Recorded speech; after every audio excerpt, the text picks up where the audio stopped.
The lights are off and away they go. Extremely loose. He's managed to hold on. I think He missed the complete. He's crazy stuff. Side Freitas is on the grass on the infield floor. He slides through. He tags Richard Eck.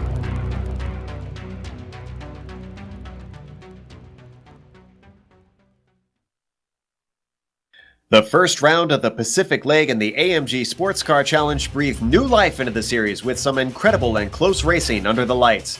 While the GT cars saw familiar names continue their domination, the prototypes have become a big question mark each week. But now the drivers travel from the land of the rising sun to the land down under and must face off at the notoriously tricky Phillip Island circuit. And in about 90 minutes time, 4 of them will stand on the top step at one of Australia's most famous tracks. You're watching Round 9 of the Autobahn Motorcar Group's Sports Car Challenge live on the Global Sim Racing channel. Hi, I'm Joe Peak. With me in the booth covering the prototype and GT2 classes is Kevin Brown. And bringing us the action in the GT3 and GTD classes is Bill Soup Zahn. Behind the scenes is our director Amjad Yaman, and he's using cameras provided by Dougie Beard. Kevin, I have a feeling I know how your description of Phillip Island is going to begin, so I'll just set you up. What are the 2 different types of tracks you'll find in Australia? Joe, the first type of track is a street course, and they only put really fast cars in there, F1 cars and the V8 supercars. The other type, of course, is a converted goat track, places like Oran Park, where you just think, what silly person decided this should be a race course? So the great exception of all that is Phillip Island is a motorcycle circuit. It was designed for motorcycles, and so they decided, heck, let's go race cars on here. But you know what? It's a fun track to drive on. But it's a super tricky track because almost every single corner is a decreasing radius corner. It means those corners get tighter and tighter and tighter and slower the deeper in you go. So that's going to be it's really tough to drive when you're just by yourself. But when there's 4 different types of cars, I should say, out there on track all at once, it gets really challenging to pass. But to give you an idea of what it looks like, let's go on board with a lap guide right now.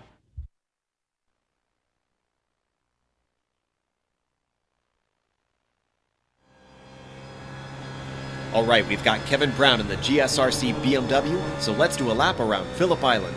Doohan is up first, a ridiculously fast right-hand sweeper. Passes can be possible, but you need the draft to pull you fully alongside your rival. The embankment will help you keep your speed, so tuck it in tight. Drift wide and there's miles of sand trap to navigate. From there, the southern loop shows up immediately, and like many corners around here, it's a decreasing radius. As if that weren't frustrating enough, just to keep you on your toes, there's a nice crest right when you want to get on the power. This is actually a really important place to nail your exit, because after Stoner right here, you're braking heavily for Honda Corner. This is pretty much your best and only safe passing spot on the track. Everything else will be a very tricky proposition. From there, we head uphill to Siberia. Once again, there's lots of banking here, but your best bet is to square this one off with a late apex. That's because while we climb up the high side of the track and blast through 7 and 8, we won't let off the accelerator until we hit Lukey Heights. You really cannot see what's coming as you come around this long, climbing, 180-degree turn. So if chaos unfolds in front of you, you're blind. Keep it tucked inside once again so you can get set up for the other hairpin of 10. Guys will be overshooting this corner all day with a steep downhill braking zone. Weirdly, you don't want to track out because right away you've got the left-hander of 11. You'll be tentative on the gas until you get to the short blast to 12. Then feather the throttle around this heavily banked final turn. Get that sole to the floor as soon as you dare, because now we're dumped onto the Gardner Strait. As long as you didn't push wide, that is a lap around Phillip Island.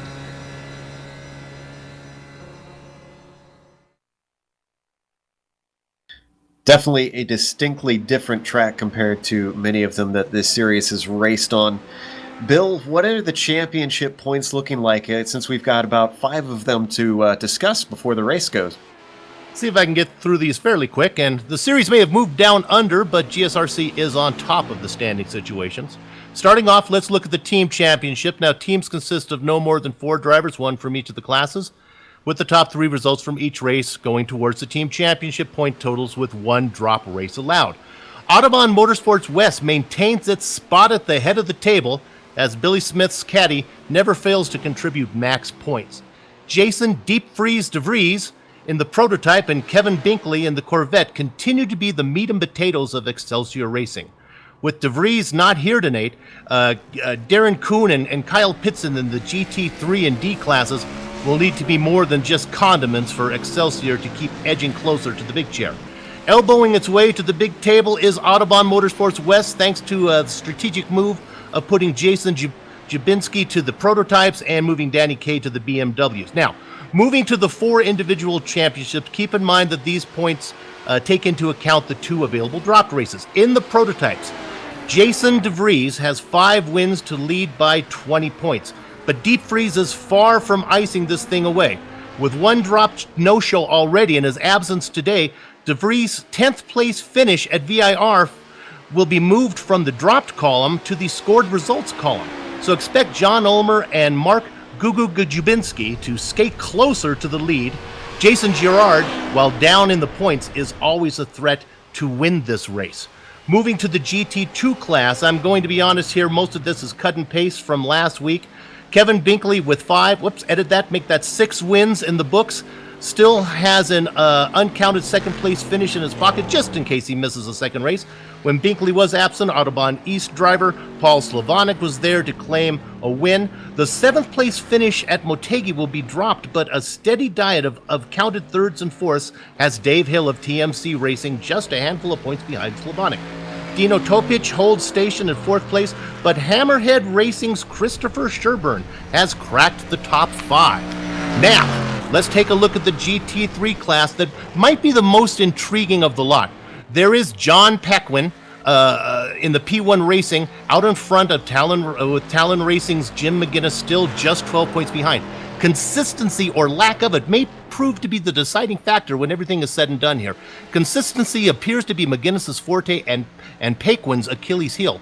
Confusing matters even more is the late arrival of Danny Kaye to the class. Now, Kaye is probably too far back, 60 points in 5th, to challenge for a class title, but his presence on track will make Pequin earn everything he can get. Finally, the GTD class, taking the 2 drop laces into account, Billy Smith is almost perfect. The only blemish on his record is the last race at Motegi, when prior to winning the race, he failed to claim the pole. So if they find themselves next to each other on the track, though, no 2 drivers put on a better show than TMC's Racing Ross Booth and Team WFO's AJ Clark. Not to be overlooked is Brandon Postma of Talon Racing. He's posted one third place and a pair of second place in his last 3 starts. So there you have it. Joe, I'm a little worried. The forums have been quiet. I think the 24 hours of Spa had many of these drivers preoccupied. I'm not sure how prepared many of these drivers are, but under these circumstances, in my opinion, there's no better place than Phillip Island with a reputation for great racing. Definitely. There are some very difficult spots that tend to force errors out of drivers. And speaking of errors, we've already got Dino Topic spotting yours, Bill. He's already corrected us over the chat that it's Mark Jabinski's name is now suddenly Jason, apparently. But he was talking about Mark Jabinski, who you can see on our screen for the Autobahn East team. But we can put those aside. Some of the passing zones that these drivers are going to be looking at today, Kevin, there's not many of them, but they're going to be critical, it seems.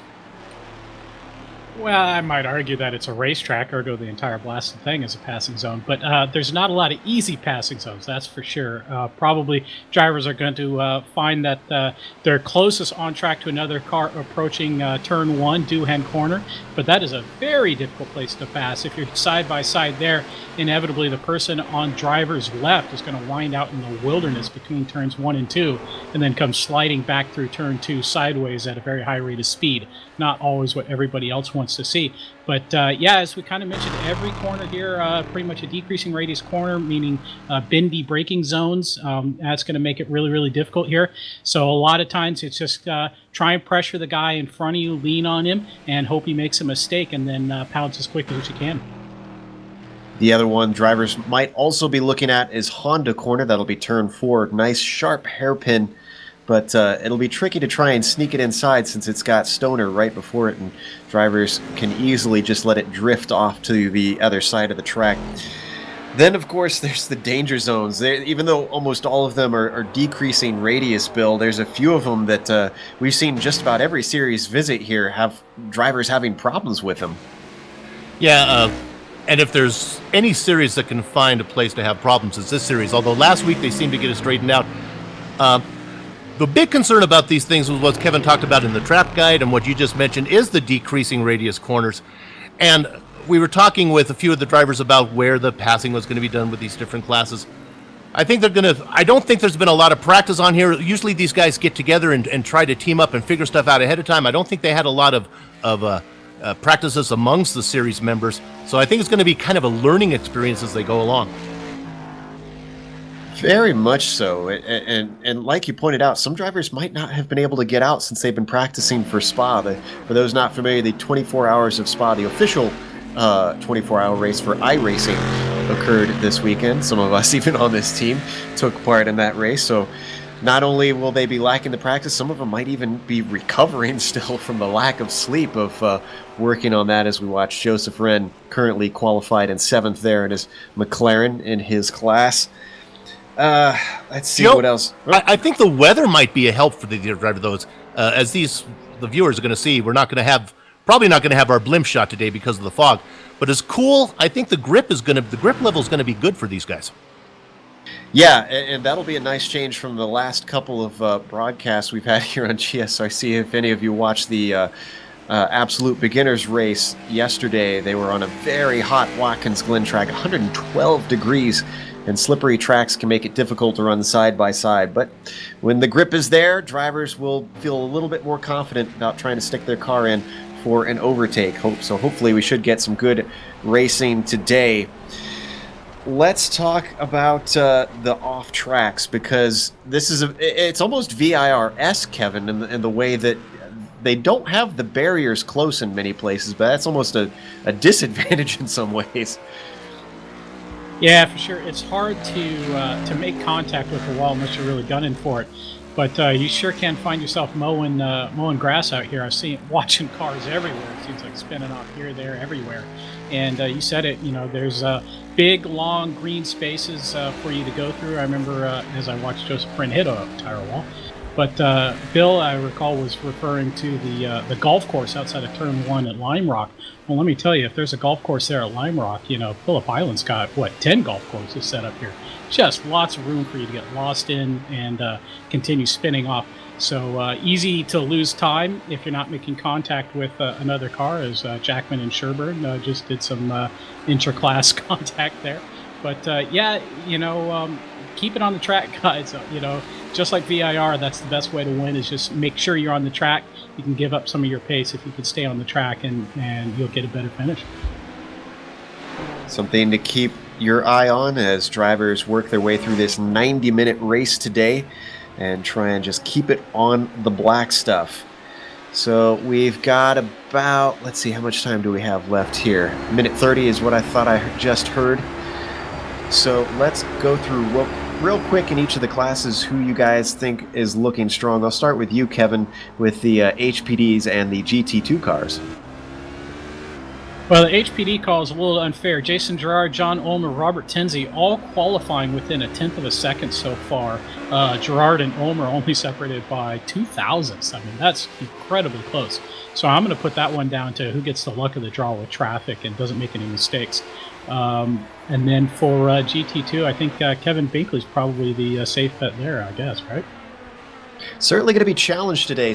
Paul Slavonic has snuck in a pole, provisional pole at this moment, very late in qualifying. So everybody's kind of got an eye on Paul to see if maybe that pace was a one-off thing or if he can keep that up the whole 90 minutes. Bill, you got 90 minutes for drivers to prove themselves. Who do you think is going to come out on top? The gambler in me wants to take the sure thing. Paquin's on the pole in the GT3s, and it looks like he's got about a half second on Kane, so it may be wire to wire for him.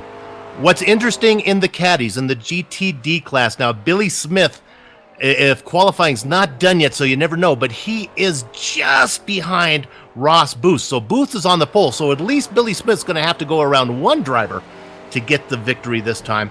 A guy that I think could sneak in, and he's relatively close in speed. He's really been improving lately, so this is where I'm going to put the smart money, where you get the most for your money bet, because you might get the best odds here, is Brandon Postma. He's close in time with Booth and Smith. I'm going to pick Postma to give me a little extra money today. All right. And man, it is extremely close in the caddies with only 5/1000ths of a second between them now that qualifying is in fact over. So let's go through our grid with Jason Girard on the pole, as we mentioned, by only a couple thousandths between himself and John Ulmer there on the front row. Certainly going to be a tight race. We're looking forward to seeing how that plays out. Robert Tinsey is going to start in fourth, followed by Chance Kelly in fourth. Then it's Robert Jackman in fifth and Jake Beckett in sixth, Kevin. In seventh is Mark Goo Jubinski. That's hard to say, Bill. Yeah, it is. We gotta lose it. Mark Schindel's next to him, and then Mark Kudrowski and Armando Edwards finish out the top 10 and that prototype field. On pole in the GT2s is Paul Slavonic. Kevin Binkley is second in 12th place overall. Okay, third in the GT2 class is Dino Topic. Sheldon Lewolshin sits in the 14th position overall. David Henry is 15th. Brett Trozine in the 16th position. 17th goes to Dave Hill. And then we get to our pole sitter for the GT3 division, and that's John Paquin. Next to John Paquin will be Danny Kane in 19th overall, starting second in GT3. Then it's Jim McInnes in 20th, followed by Patrick Fleming in 21st. Leif Peterson will start the race in 22nd, followed by Robbie Morrison in 23rd. And then we have the pole in the GTD class, and that is Ross Booth, starting 24th overall, Kevin. In 25th is Billy Smith, who apparently was complaining that he may have had a pole position lap going on there right as qualifying ended. 26th, Brandon Postma, Christopher Sherburne, 27th, 28th, AJ Clark, then Joseph Friend and Matt Owens finish out the top 30, Bill. And there's just three drivers left with David Fernandez back there in looks like he's driving a McLaren. Dale Green sitting 32nd in the caddy, and rounding out the field for Excelsior Racing is Darren Kuhn.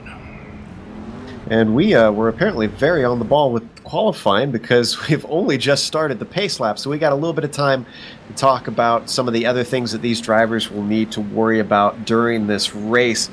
One of the things that we had a little bit of time to talk to Dino Topic about, gave us a few tips, was interclass traffic and the spots that they're going to be looking for. Front straight is obviously going to be one of them. One of the other that surprised me, though, Kevin, it sounds like he thinks between Honda and Siberia is a place where they can sneak it by the prototypes. Sneak. I don't know anybody's going to be sneaking past the prototypes there. Maybe the prototypes might be sneaking past somebody there. Oh, excuse me. Yeah. Other way around there. But yeah, exactly. That's a little surprising because that's a short little straight, and drivers go from left to right on the track, and then it's probably got the longest, softest, curviest braking zone on the whole track. So that's a tough one. So I wouldn't have expected that. I guess we'll just have to see how that actually shakes out. But yeah, I mean, I think we kind of mentioned it. Traffic probably going to be the story of the race tonight. And just to follow up, Joe, real quick before they go to green, a guy to keep your eye on up there in the prototypes is Robert Tinsley. He's real close to being as fast as the pole sitters, but I was watching him in practice, and man, he was all over the place. So I don't know if he's got this track figured out yet. We've watched Tinsley race in the HPD before, another series that we've broadcast here on GSRC, and he is usually up towards the sharp end. However, one of the things that some drivers have taken complaint about prior is the way that he deals with traffic. So that is going to be interesting to see how it plays out for him. Whatever the case, he is always a strong driver, one to watch out for.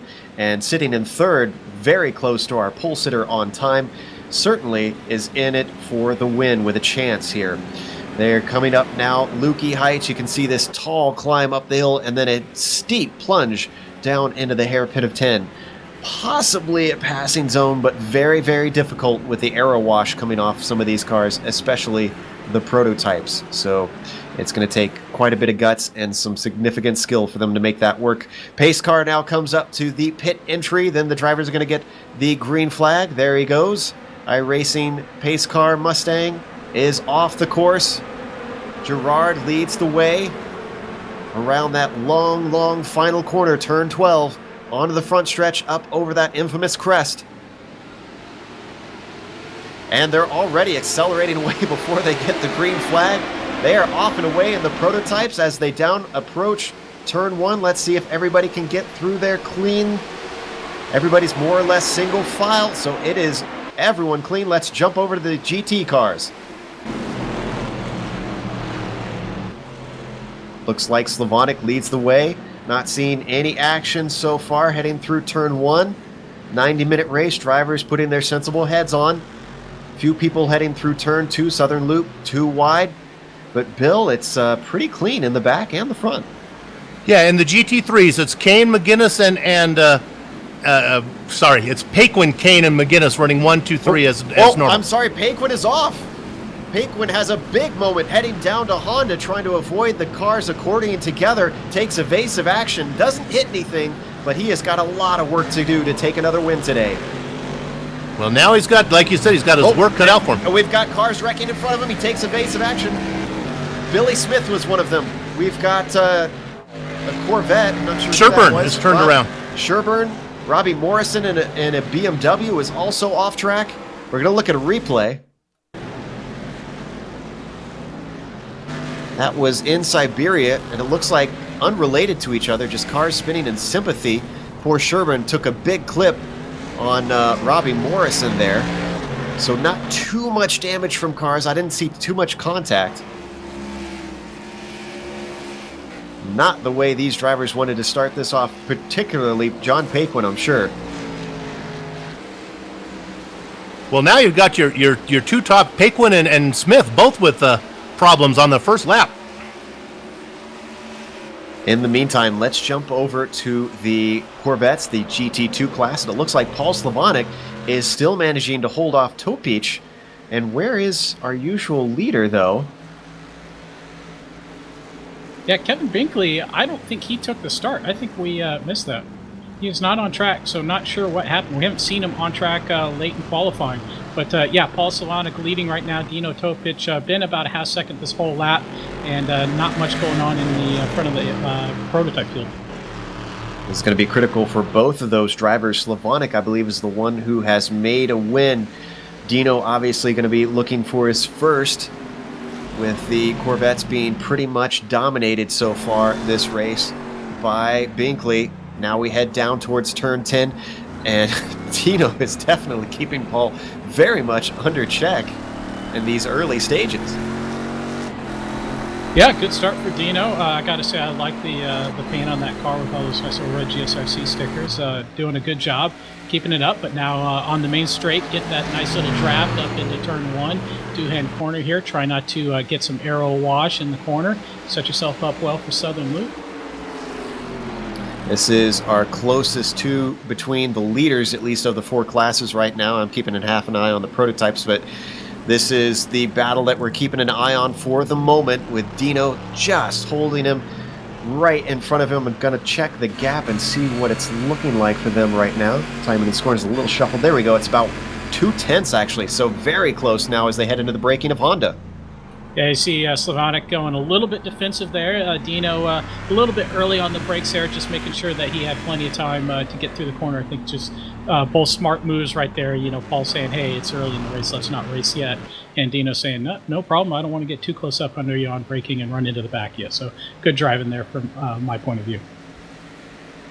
Now they get up to the higher elevation parts of the course, heading up around Lukey Heights. And still, Dino is just holding on to the back of that lead Corvette. This is a very patient Dino, actually, not really trying anything early, as you said, and just looking for an opportunity. Let's see if he can break a sweat from Slavonic.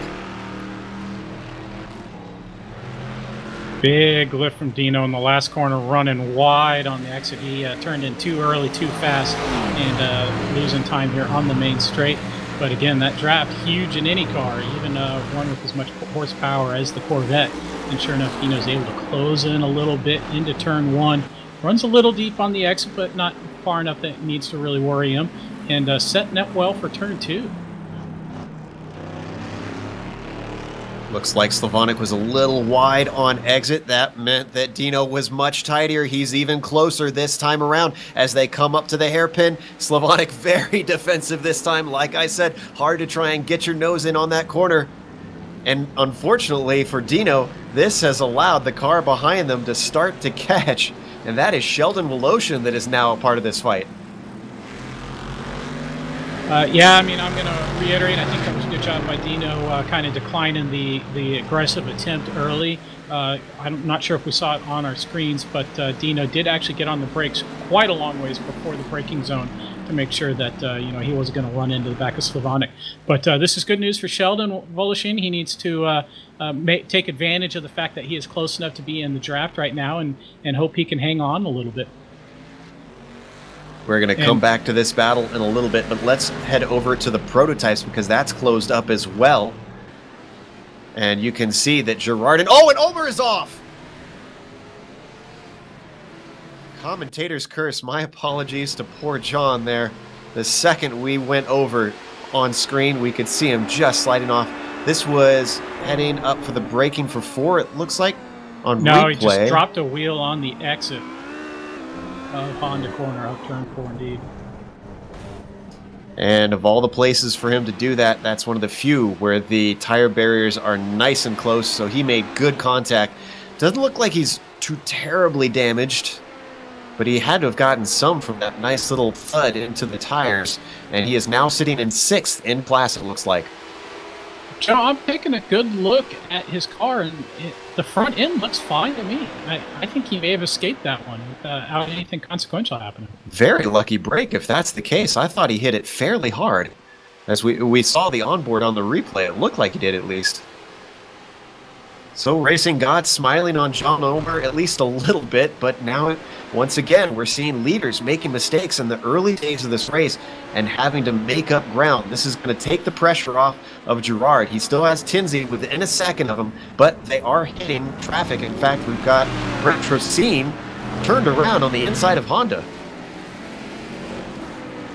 And stationary. What if we could get a replay, see what happened to him if... Pulling it up now. Looks like it was a fair bit ago. Yeah, I'm not sure. He kissed the curb on the inside a little bit. Maybe that just upset the car enough for him. Kind of looked like he might have had too much rear brakes as well. Not really sure what happened. We didn't see it on screen, but I did see on my replay that he was trying to overtake a caddy, so he was dealing with traffic. Oh, and we're hearing that Jabinski is stopped. Mark Jabinski. That's over at turn 10. Ran out of track room, closing up on Jake Beckett through Lukey Heights, and just kind of snapped loose on it, ran wide. Oof. Mark kept a nice cool head there. We saw the replay as he went off the track. Didn't really panic, just kind of kept it nosed forward, pulled it back on the track once he had clear. There you see Jake Beckett currently sitting 3rd after now 2 cars off in his... Oh, and Jake Beckett having a bit of a time, and both him and Robert Jackman, who managed to sneak by him as they pulled up to Stoner. So Jackman now up into 3rd, as we've got a close battle for that podium spot. Yeah, and they were taking advantage of that McLaren of Matt Owens there in the way, and caught Jake Beckett out, and Robert Jackman able to take advantage and snap the position. So let's take a moment, because we haven't checked in on poor Bill, but it sounds like there's something going on with Kane and McInnes. Well, actually, yeah, McInnes now, for all you McInnes fans, he's finally out in front. We know we'd like to talk about him running second a lot. Here's what happened. We know that Paquin had trouble, and then Kane actually went wide, put it out on the grass, and brought it back on, then put it on the grass again, and he's dropped several positions. So if we maybe go through the field here a little bit, and we'll get you an update on what's going on. McInnes now is running in first in the... Go ahead. There was a 3 wide on the last corner right there. John Omer to the outside, passing both Jake Beckett and the McLaren. Impressive move there. Absolutely, and just as Bill was talking, I switched over to that and saw it enveloping John Omer, just in a rush to try and make up the time that he lost, it seemed.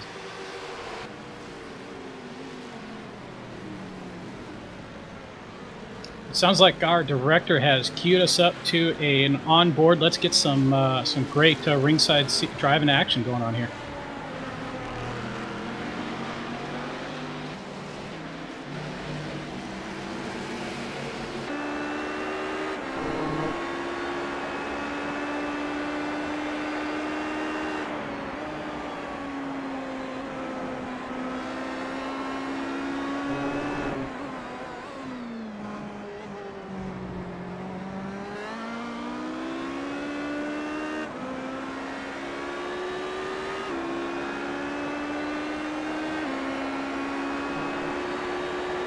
We're on board with Robert Jackman, 5th in the prototypes. Currently, he is sitting behind Ulmer, who is now going to put a lap on Brandon Postma on the Cadillacs. We've got about an hour and 19 minutes left. Jason Girard is leading overall and in the prototypes. Paul Slavonic is our leader in the GT2. Jim McInnes currently leading in the GT3 class. That's going to be a nice little welcome for him, who's always been chasing for most of this season. And then when we go to the caddies, it is Ross Booth, interesting, who is currently leading that one. Yeah, well, Billy Smith had that early problems there that got him in trouble, but Smith has been making his way back. If the guys up in the prototypes and the GT2s will behave for a little bit, we'll go ahead and give you a rundown what's going on back here. Let's go ahead. We'll go back up to McGinnis real quick. He's currently leading. Now, here's a guy we don't talk about very much. Running right behind him is Patrick. Actually, no, now it's Paquin has got around Fleming. So Paquin now is working his way back up to the lead in that division. Then we have Danny Kane running third as Fleming has dropped out. I'll have to find out what's going on with that. And then Peterson rounding out 4th position. Now, that gets us all the way back to the caddies. Booth, 20th overall, but leading, but not far behind him. He's really been flying, this Billy Smith, and it won't be long before Smith go ahead and gets that position. Brandon Postma is still in the hunt in 3rd. A lot going on. You saw a couple cars off track. I wasn't able to see who that was, but it was a blue BMW. I know that. And that was over in Siberia. I've seen a number of cars, honestly, just spun around off track. These decreasing radius continuing to play havoc with drivers who haven't put in enough experience or just can't come to grips with them. We are on board with Smith, now sitting in 2nd in class as he tries to hunt down our caddy leader.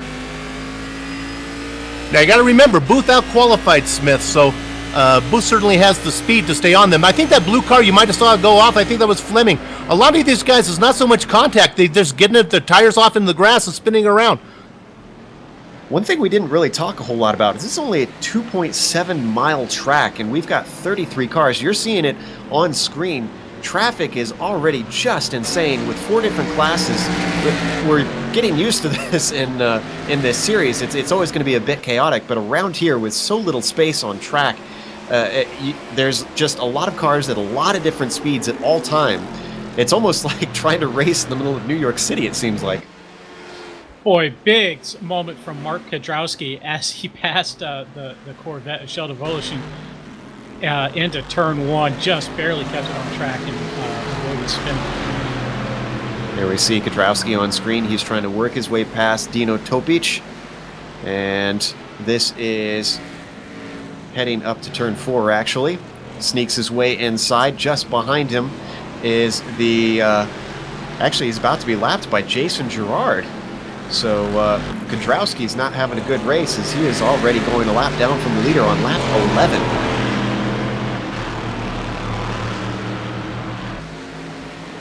Girard working his way around Topic now as they head up the hill to Lukey Heights. Already going to close in on the back of Kedrowski. This is going to be a little bit more interesting. Let's see what Kedrowski does, if he's going to just try and let him by on the inside. No, closes the door. He's focusing on his race. Yeah, I think Girard had no idea what to do there. Just kind of backed out. It's kind of more the same, ducking and weaving here into turn 12. Not really sure where he's going. Now ducks up on the inside of the GT2 car. That's our GT2 leader of Slavonic, actually, who's also dealing with lap traffic in his own class. That's Christopher Sherburne, who's going to let him by. And Sherburne's dealing with damage. You can see that rear wing bent at a funny angle. Makes it a little bit harder here in turn 1. Sherburne nearly running out of track, but keeps it together. And same with Paul Slavonic dealing with Kedrowski, lapping him on the inside of turn 2. Nearly ran out of track as well. I'm trying to get an eye on Jim McInnes and John Paquin. It looks like that's still about 5 seconds. Is that correct, Bill? Yeah. The real battle is Booth and Smith, who's been... they're letting traffic go by the... Oh, and the action has erupted just as you say that. Smith was challenging around the outside of turn 1. It's going to switch over into 2. He's got the inside. Just gets enough room, and now they've got prototypes trying to come through, and that is going to hang Booth out to dry and loses the position. Smith back up into his customary first after only 12 laps. Now, we haven't talked about... We haven't talked about this much. Oh, right in front of him. Caught both cars. Both of our caddy leaders ran into the HPDs of Armando Edwards and Chance Kelly. We're going to look at a replay. That was almost unavoidable as we look from the chopper cam here. You can see they had just settled that dispute, and those two cars got together as they tried to lap what looked like a McLaren. And there was no place to go for either of our caddy leaders. And did that let another caddy by into the lead, actually? I think that was Postma. Postma has taken the lead. Right. Postma was right behind them, but far enough back to avoid all the problems. So there you go. Now, I don't know how badly Smith is hurt. Smith got hit in the front when he went into the prototype, and then got hit in the back when Booth got into him. So we'll see how these guys fare. Now, remember, we're talking about 2 stops today, so maybe they can get that damage fixed. They can probably come in here pretty soon for that early pit stop if they need to. Both the caddies seem to be moving along pretty well, though. We're looking at Booth, and through the fog that we've got today, we can see a little bit of damage on the front right, it looks like. And I've got a caddy spinning. That is Darren Kuhn was kind of shoved wide by the GT2 and prototype leaders. Just running out of room there. Looking at the replay, and this is heading into turn 2. And Kuhn just got broadsided by Christopher Sherbin on the exit of Lukey Heights. There wasn't contact that shoved him off. We're going to stay on this and see if we can watch the bit of contact at the end as he tries to re-enter. And Kuhn's running very slow, and Crabbin, he's going into pit lane. So yeah, that was just a glancing blow from what we saw on the replay, so that must have just hit him right, or wrong, you could say. So the other thing that happened in all the excitement was John Ulmer had a solo spin in the exit of Lukey Heights into the hairpin at turn 10 and lost 3rd place and 4th place to Jake Beckett and Robert Jackman. Now, I know you're kind of standing in for Sam a little bit today, but we've seen this from John before. He had it at, I believe it was Montreal, where he just could not stay consistent. He had the speed to challenge, but was giving up positions time and again with mistake after mistake. Yeah, he had done a nice job, I thought, to catch Robert Tinsey, and looked like he was kind of setting Tinsey up for a pass, and, kind of invalidated that by spinning himself off. As Tinsey, not sure where to go, runs off the track trying to avoid the Corvette of Brett Trosine in the last corner, setting up Jake Beckett very well onto the main straight.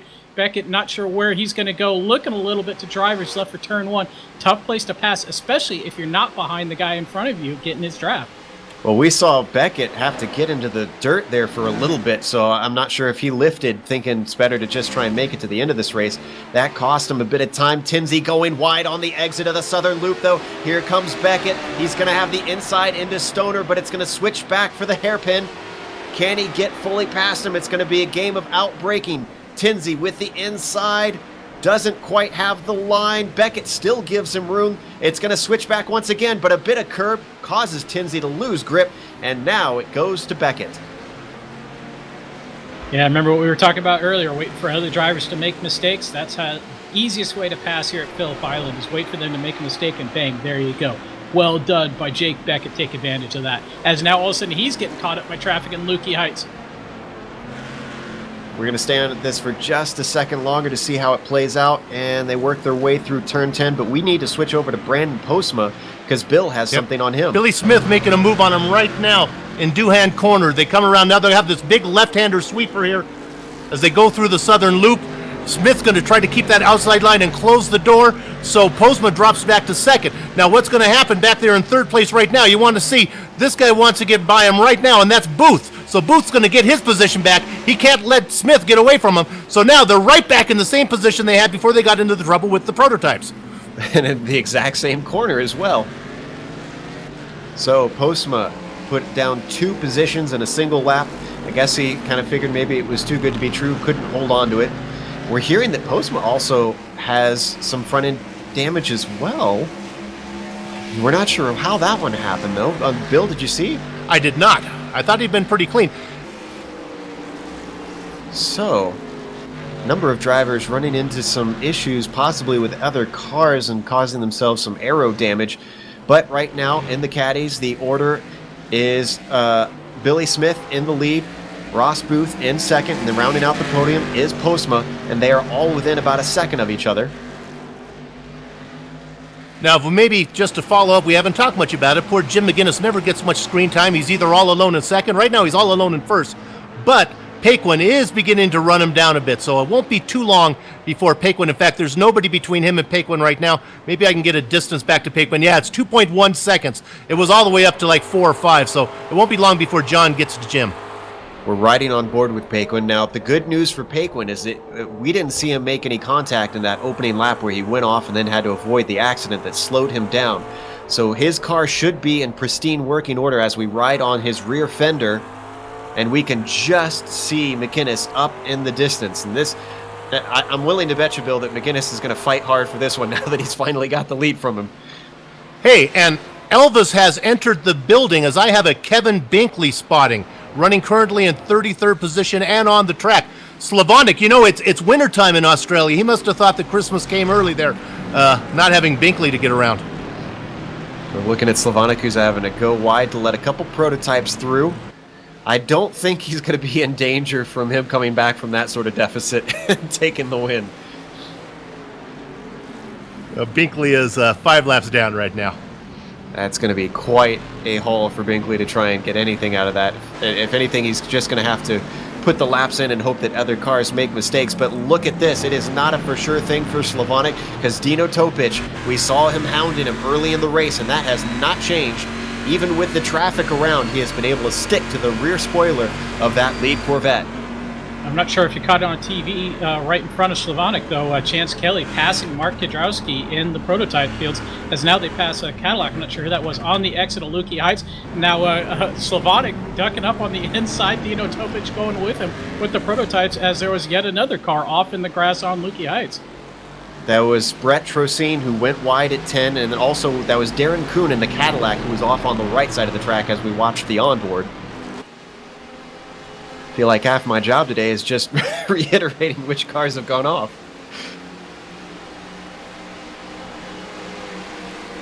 Trocine is back on without incident, by the way. Go ahead, Bill. We might want to go back and take a look here at John Paquin now. He's caught up to McGinnis, and he's looking pretty hungry. Now, Paquin has not had a perfect season. He had tornadoes, as weird as it may sound, at Mosport.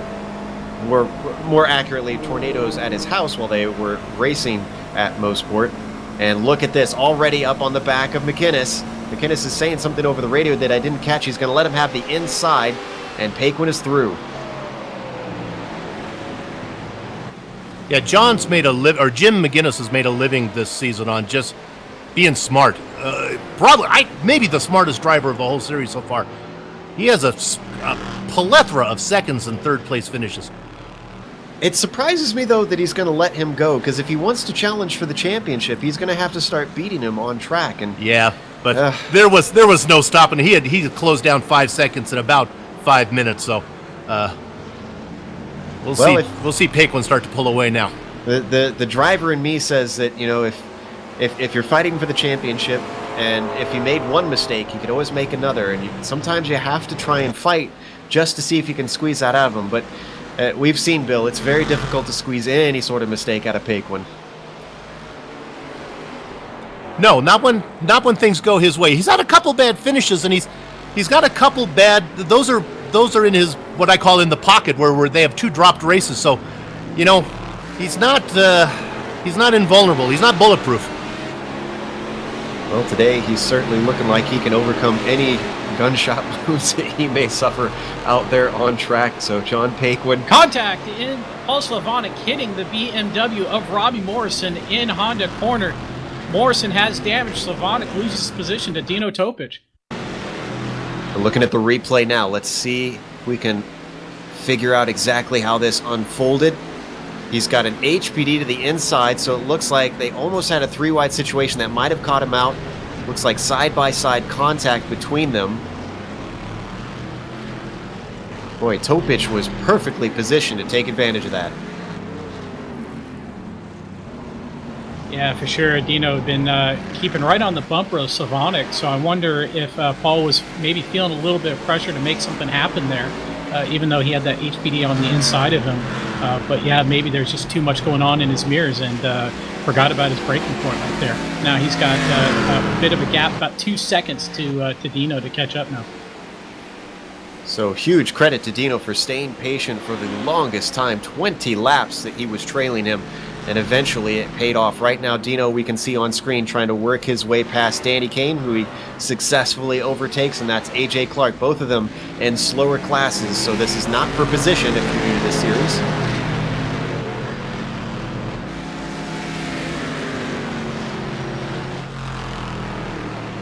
So we have an hour and 3 minutes. We're almost a third of the way through this race. And we should note, if you notice the similar paint schemes on Kane and Slavonic, those two are teammates, as we said at the top of the broadcast, that teammates are in separate classes, so you're not working with someone in the same class as you. So he could definitely ease the way here for his teammate of Slavonic as he comes up behind him, if he's aware.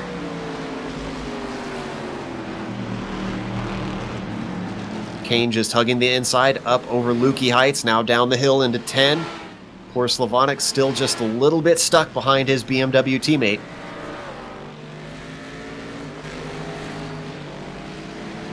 In fact, it looks like he's not going to get a chance until they hit the front straight, where that Corvette's horsepower is really going to come into effect now.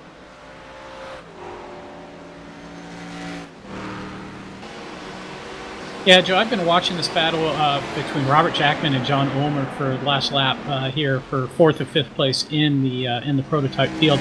John Ulmer seeming to be faster than Jackman, but just not able to make anything happen. Seems like every time he's about to make something happen, he makes a small bobble or there's another car right there that he has to deal with. So Ulmer having a little bit of a struggle right now to try and make something happen. And Brett Trozine put it in the wall about 15, 20 seconds ago. Not back out on the track. Day. We're riding on board with Ulmer as he's going to have Corvette traffic hold him up a bit here. Car moves out of the way. That was Dave Hill, actually, who is just getting out of his way. But that was actually the teammate of Robert Jackman, who Ulmer is chasing. So certainly made life a little bit easier for his teammate. Whoa, and Jackman's got quite a bit of traffic as he sends it up the inside of Darren Kuhn. Wow, that was a gutsy move. Maybe an unintentional move, actually. Yeah, I think Ulmer was watching that 3-wide and saying, yeah, please let there be contact, baby. But no, everybody keeping it clean as Jackman tucks up on the inside of Brett Trocine.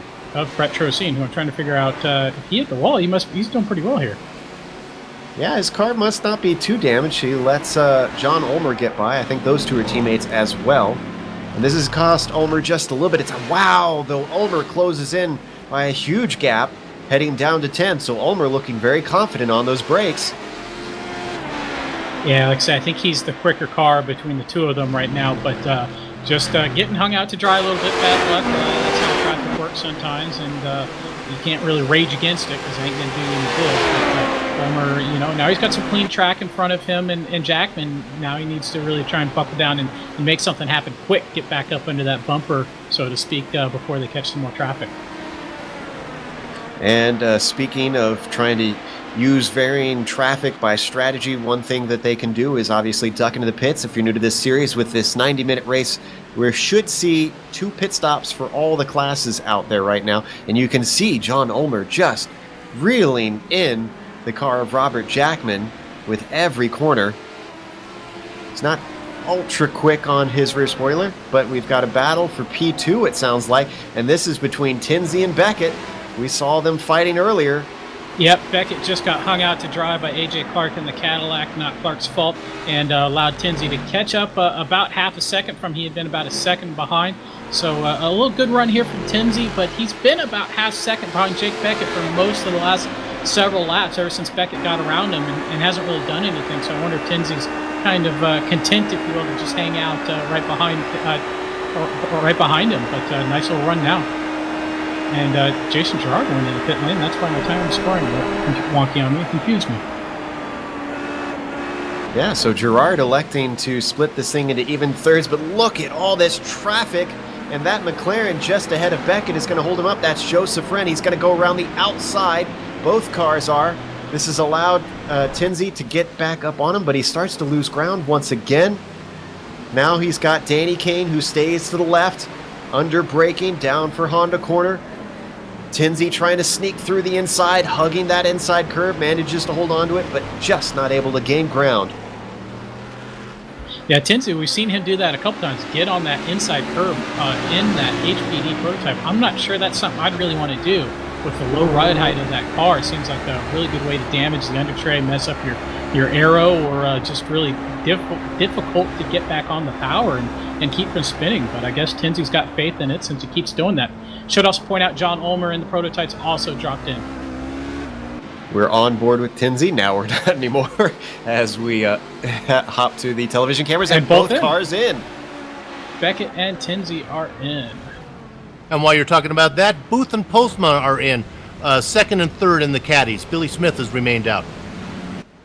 Seems like pretty much everybody is electing to split this race into even thirds right now. We'll see if that changes in the final stint, as everybody very busy pit lane. Big crash. It's A.J. Clark, it looks like. Oh, we just saw that in the background. We're going to look at the replay.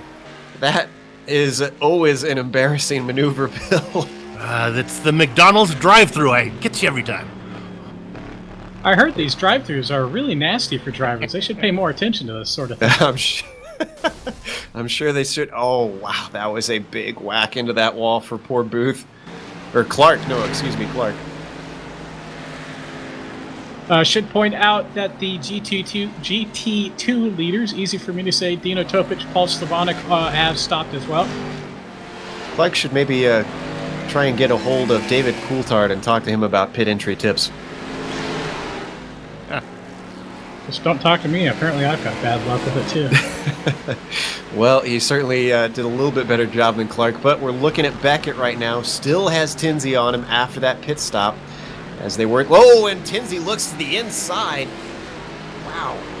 That was, I'm not sure if he meant to do that, but Beckett was a little bit wide through Honda, and Tinsley maybe tried to take a dive now as they work their way past Postma.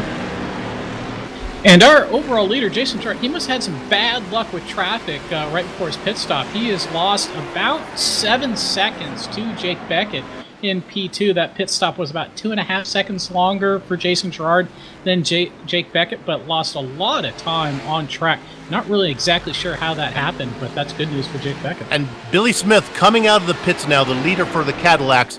It's going to be real close between Smith and Booth. I think Booth is going to get him. Booth takes over the lead via pit stops. Excellent strategy call by Booth, as now he's got it back. He's been fighting with Smith. Smith is off. Off into the grass, into the sand. He keeps it straight, brings it back on, loses time. Still can't get it on. Look at, he's patient. He doesn't want to bring it on in front of traffic. Oh, he lost a lot of time there. He's going to have to do it all over again. You mentioned before that Booth was looking like he had an equal, if better pace than Smith, judging by qualifying. So we'll see if Smith can really actually try to pull him in from here, and who has the better overall pace. You know, we saw Smith actually show up with a fair bit of time to practice this time. I wonder if maybe that's bad luck for him, Yeah, Bill. he was actually here early rather than sneaking at the end. Well, he's ran down in the competition twice now, so third time's the charm, maybe. Oh, he really held up Robert Tinsley there. We just saw the two HPDs sneak past him, and Tinsley lost a fair bit of time to Beckett, who he has been battling with for a while. So let's jump back to this. This is for second in the prototype class. And Ross Booth and that Cadillac going off, yep. And there goes the lead. There back you go. to Smith. So karma, I guess, has come back to Smith now. And they're just about the same interval they were before they went into the pits and had their frolics in the grass. So, well, let me tell you, one guy that pit strategy worked out for really well was John Ulmer. He's gained about 6 seconds on Robert Jackman, so he got that position and a healthy bit of track position as well. and we have a battle in the pits now with both our leaders in the GT3 have come in with Paquin and McGuinness. So as we look at the pit building next, there we go. Now we can see them in the pit lane. This is where that random iRacing pit stop comes in. There's no rhyme or reason to it. In theory, they both should come out equally together, but you never know. Well, supposedly, from what I understand, they model the randomness to be, whether teams sometimes will have bad pit stops, so sometimes you just get a bad stop. Unfortunately, Jake you can't... Beckett off. Sorry, guys. Jake, I was just ran wide, and Lukey Heights got a little loose, and way out in the grass manages somehow to keep the car from coming back on track before he collects Robert Tinsey in the middle of turn 10 and back on track. So, again, that's the easiest way to pass. Let the other driver make a mistake. Certainly has been the MO of a lot of drivers out here. Just let them slide off course and cruise on by. I will say Jim McInnes looks like he came out way behind John Paquin, unfortunately. And John Ulmer spinning. This is what, the fourth one today for Ulmer? He is not having a good day. Oh, and did he just make contact? We didn't see it. We're on replay. We'll have to hold on him. That was Christopher Sherburne. See if that was contact. I couldn't quite see from my angle. Nice little pirouette off into the sand. Can't get stuck in that in iRacing, thankfully, at least for John Ulmer. No, I think Sherburne was just trying to avoid him and then gets loose and barely misses him. Inches between them. We just saw on the replay. A perfect angle to just see that. And Danny Kane has spun from the virtual lead of the GT3 class. He has yet to make his pit stop, but didn't hit anything. Looped it around in front of a prototype. We're on that replay now. Boy, we're gonna wear out that replay button. Oh, once again, just so close. And then he goes across track for good measure and almost gets hit by the other HPD. Now, he was the leader because he had not come in yet, I don't believe. So maybe he'll be in here pretty soon, but he hasn't come in yet. No, he's not. Actually, he's still the leader. But, I mean, Paquin is, you can see him on screen. Right, sorry, guys, I got a side-by-side between Jackman and Ulmer fighting for fourth in the prototypes. Ulmer on the inside, turn 1. But John Paquin is in front of them both, and Jackman somehow manages to make it around Paquin in the middle, turn 1. Well done. Paquin stuck in the middle of Playground of Giants and just holds steady as they weave their way around him. Now they've worked their way past Danny Kane, and they're going to go side by side. Ulmer to the inside, timid on the brakes. Oh, but it pays off anyways. Jackman couldn't stop it. Looks for a way around before they get to Siberia, but just doesn't have a way in. Fierce fighting between these prototypes. I have not seen this much dicing from these guys in a while. So as the dogfight continues, between these two, it is for 4th and 5th. Right now, John Ulmer came out victorious in that. Jason Gerard still about 7.7 seconds over Robert Tinsey at the moment.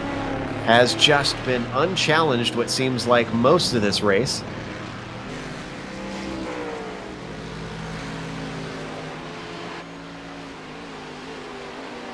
If Gerard can just keep staying out of trouble, just work his way through traffic calmly, he could get himself a win here. Guys, in that prototype, without Deep Freeze DeVries in the mix, you don't really know what's going to go up there with Tinsley and Ulmer. Who knows? Gerard? And he gets held up a little bit by David Henry there, who now lets him go up through Lukey Heights. I don't have the stats right with me, Bill. Do you remember if Gerard has won one yet? I think he did. I think he does have one win. I think he snuck one in during. I think he won during that where guys were crashing at the end there, and he snuck in at the end, I believe. So we'll have to double check on those stats, see if he has got one or not. But right now, it looks like he is definitely going to be able to add to the tally if he can just keep this pace up with 49 minutes left to go. But up to the GT3 cars, something must have happened to Paquin. Oh, no, this is between Kane and Paquin. Now, I don't have my scoring and timing, but I will almost bet you that Kane still has to make a pit stop here, because I don't know how it would be ahead. So, But it's interesting now, he's slowing down Paquin. This is really a battle for the lead, and Paquin's going, oh, Kane closes the door. Oh, and Paquin really can't wait because he's got McGuinness stalking him about 2 seconds back. Gerard won in Montreal, by the way. Just a side note, Paquin looking to the outside as they head to turn 1. This is going to switch over if he can hold on. No. Looks like Kane is able to hold the line. Now, my timing and scoring is saying that Kane has stopped. So maybe we just missed a trick here, and Kane really is legitimately in the lead. Must have been a very short fill then, because he was considerably back in third place. Now we don't need to switch to it, but there has been a position change in the prototypes for 9th and 10th place. Mark Schindel went off in turn 2, and Armando Edwards took over that spot. Oh, as you were talking, it's getting very close, and I think there was some contact just now as Paquin might have gotten into the back of Kane. Kane is making that BMW as wide as he can. Now he's got a really good run off the corner, does Paquin. Looks to the left side of the car. It's going to switch back right, and then it's going to switch back left in Lukey Heights. That's going to be the critical corner. He has the inside. Paquin moves into the lead. Kane tries to fight back, but there's nowhere to go.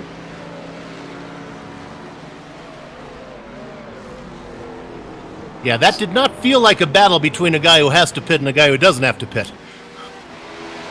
So we've seen Paquin up in the lead by himself, unchallenged, but now we've seen Paquin fight for it, and we know he's got the chops because those were some excellent moves to try and take P1. And look at that, just leaving Kane in the dust now. Already has half a second over him in less than a lap.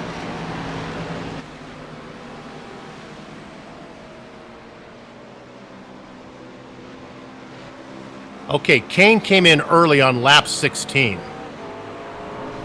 So opting for a bit of an alternate strategy. We're also wondering if maybe he didn't take tires. That could affect it. For those not familiar with the GT3 Contact cars, between Brandon Postma and Mark Schindel, guys, in Doohan. Or excuse me, Honda. Oh, and Postma, well, I thought he was looking off, looking at replay here. I thought Postma looked off pace, but that was just a prototype going by. Fortunately, it looks like we can't quite see anything yet on the replay. Here we go. And, oh, whoa! Absolutely snow shovels Postma. It's a good thing they're virtual cars here, because we might have a driver without a head. We're going to watch on board Schindel here.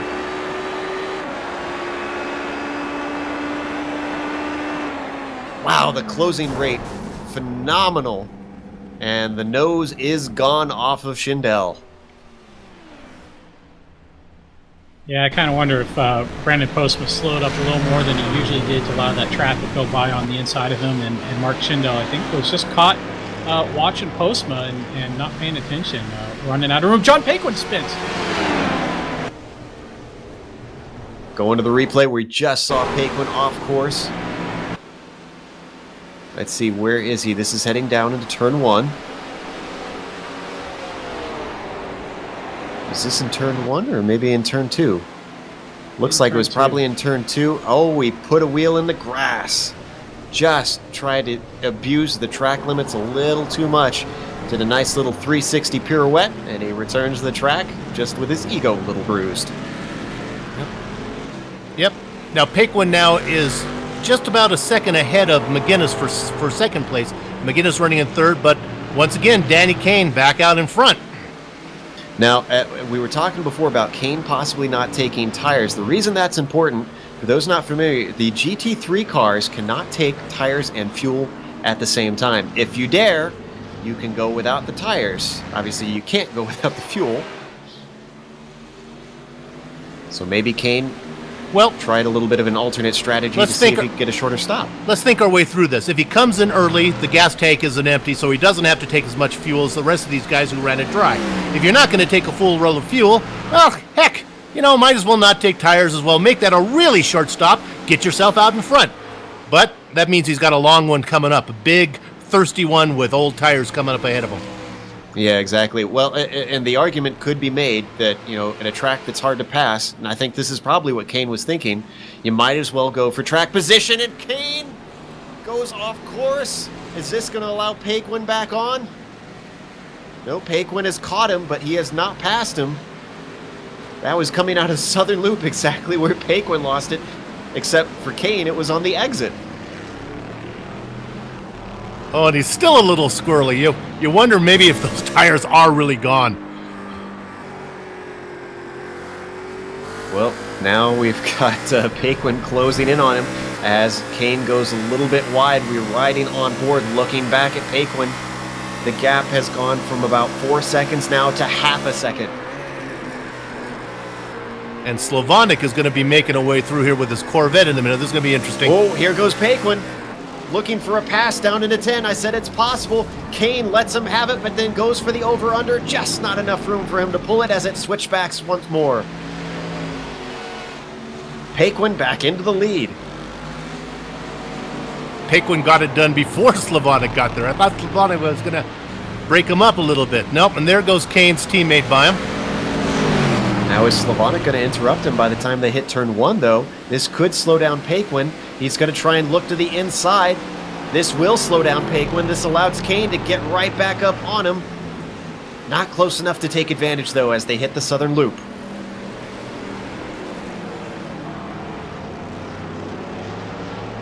Well, if we're guessing that Kane didn't change tires, then he's going to really have a hard task in front of him to try to stay with Paquin now. What's going to be interesting is if McGuinness can get him. I was just going to say, all this battling, if you look in your screen, there's McGuinness closing in. He's only got the HPD of Armando Edwards between them. That's going to change very soon.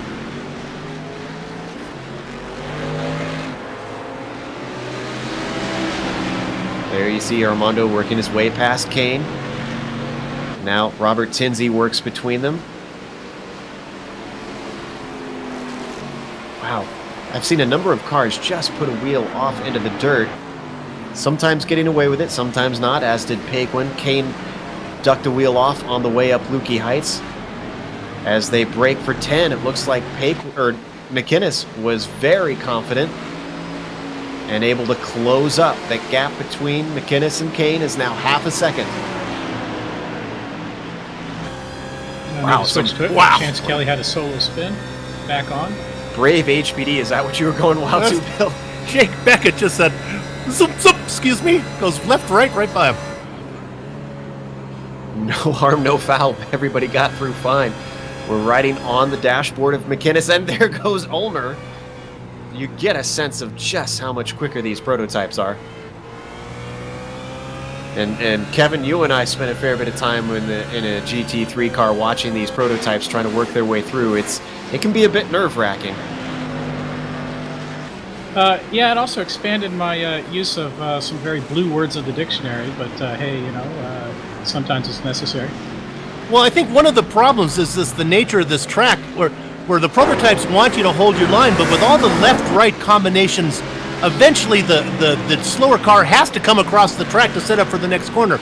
So it's really a question of where is your racing line when you're moving from the right side to the left side down the straightaway. Yeah, I mean, if you're the prototype, you have to guess. Are they going to hold to that one side? Are they going to follow their normal line? It's a difficult prediction, and John Paquin, did he make contact there? Nope, they were clean. I was watching that. Oh, except Jackman hits him. Yeah, I just saw that. Who was that? That was Fleming. Fleming causing a bit of trouble there in his BMW.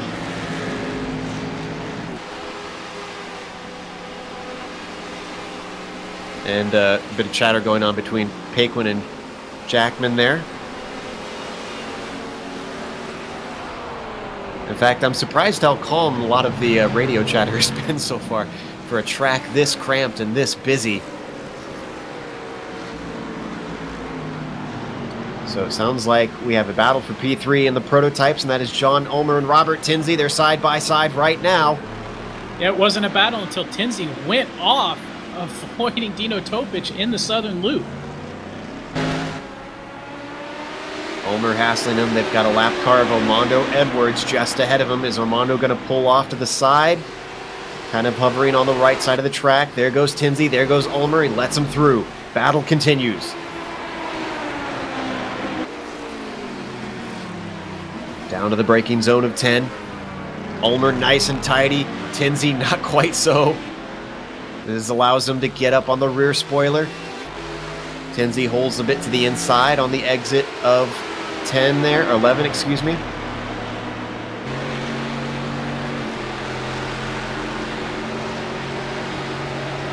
Ulmer closing. He's going to have Topic just on the outside. Manages to sneak by turn 1.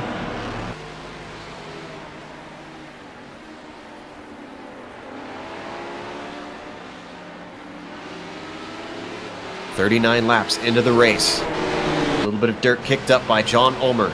38 minutes left to go on the clock. About 39, actually. Now they're back down to where we first picked them up again. Into Honda corner. Ulmer can't quite close the gap. Very close on pace. They're going to have a McLaren of Joseph Wren just holding them up. Tinsey hesitates, tries to figure out where to go. No room for Ulmer to try and get past. This allows them to just close in a little bit more, though. Is it going to give him an opportunity down into the hairpin of 10? No. McGuinness just got into Kane, and Kane spun. We're going to look at the replay, hop away from this battle for just a moment. McGuinness was battling for second place, trying to stay with Paquin. Just the slightest touch. Oh, just door-to-door contact, and that knocked the wheels out from under Kane, it looks like. So in the meantime, Ulmer has lost a little ground to Tinsey. So something must have separated them. It was only about a tenth of a second or so, 0.2. Just a bad run through 11 and 12 from Ulmer. And you can stay on that battle. I just want to pipe in here. Right now, a battle for 15th is John Paquin overall. In 16th is McGuinness. Just behind them in 17th is Billy Smith in the Cadillac. We're able to run right with the leader of the class ahead of him. Well, with all the troubles we've seen in both of those classes, it's kind of surprising, kind of not. And we've got a battle between Hill and Henry in GT2. We haven't really jumped over to the Corvettes. And Jabinski was off. So, Mark Jabinski having his troubles. Meanwhile, I am looking at Hill, and there's about half a second between himself and Henry. This is a battle for 4th place just outside the podium. Yeah, and actually, Henry had that position for quite some time before Hill ran him down past him. Hill obviously trying to make up some time. I believe we saw him have an off a little bit earlier in the race. Somebody very wide in Southern. We'll see all the dirt kicked up. Yeah, saw that on our car. We're looking back from Hill right now on Henry. Joe, is it Dino Topic who listens to the broadcast while he's racing? It is indeed. Dino out in front. Absolutely, he's able to do so. He's got about a 5.5 second gap over Paul Slavonic. Remember, he waited very patiently behind Slavonic until Slavonic made a mistake and just handed it to him. Since then, Topic hasn't looked like he's going to hand it back anytime soon. And guys, that was actually a 9-second lead a lap ago. Dino had a very slow lap. Oh, he was he avoided a spinning McLaren in turn 1. We're going to look at the replay. Oh, there he goes off track. That looked like turn 2, possibly, actually. Yeah, if we can get our director to back it up and get the camera on Joseph Wren. Wren had a huge slide in turn 1 that Dino Topic was delayed by and probably threw him off. Oh, we were looking at him just going off in turn 2. Oh, what was that, Bill? Well, you're looking at that. Patrick Fleming actually put it on his roof, got into the back of Walashin, and I guess he's going to drive it back to the... He was upside down in the Hot Wheels car. I don't know if we'll probably have that. It might have been too far back. We're seeing if we can find it. Wow, that was a huge hit into Woloshin. He is not going to appreciate that. He was stopped on track. Shouldn't have really been unsighted. They were just seeing the tail end of it. Excuse me. Now we've got it. Yeah, just absolutely plowed into that Corvette. And this has not been Patrick Fleming's day. We've seen him off a couple times and maybe have a little bit of problems getting out of the way of lapping traffic. Let's blame that on the fog, huh? I think you should have seen him up there. It was parked there. Hey guys, there's also been a change for third in the prototypes. John Ulmer, has taken that position away from Robert Tinsey. They were side by side coming through Siberia all the way through Lukey Heights, and then Robert Tinsey locked up the rears under braking and half spun the cars, lost a couple seconds to John Ulmer now. Well, except as soon as I say that, Ulmer goes into pit lane. Yeah, we just saw him going to the pits, and I think we saw the smoking car of Woloshin, I believe that was. So he had some engine damage from that contact, probably. So now Robert Tinsey back up into third after that battle was seemingly over. But I think he should relinquish it once he heads in for his stop. Ulmer is out as well.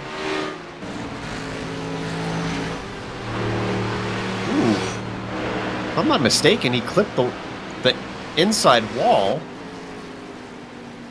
That was unusual.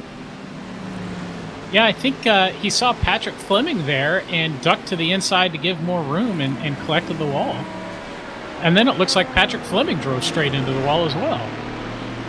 So I guess that wall has some very powerful magnets in it or something there. Maybe someday someone will write us a song and ask us how magnets actually work. Magic, as far as I've heard. One other poor guy, just had to mention, Mark Schindel. He is retired from the race after he also had an unfortunate exit from pit lane. Went straight off in the exit into the gravel, and I think he said, "You know what? I've had enough of that. Thank you very much." Tinsey deciding not to go in this lap. Or wait, he hasn't. Oh no, he is in the Sutherland Loop. Like, it's a bit tough with this fog to figure out where exactly they are on track sometimes. So let's go through our 4 leaders real quick. Jason Gerard still leading in the prototypes. At the moment, we've got John Paquin up in the lead of the GT3 cars. Dino Topic is leading the way in the Corvettes and doing a nice job out there. And, of course, as we're getting used to, Billy Smith is in the lead in the Caddies.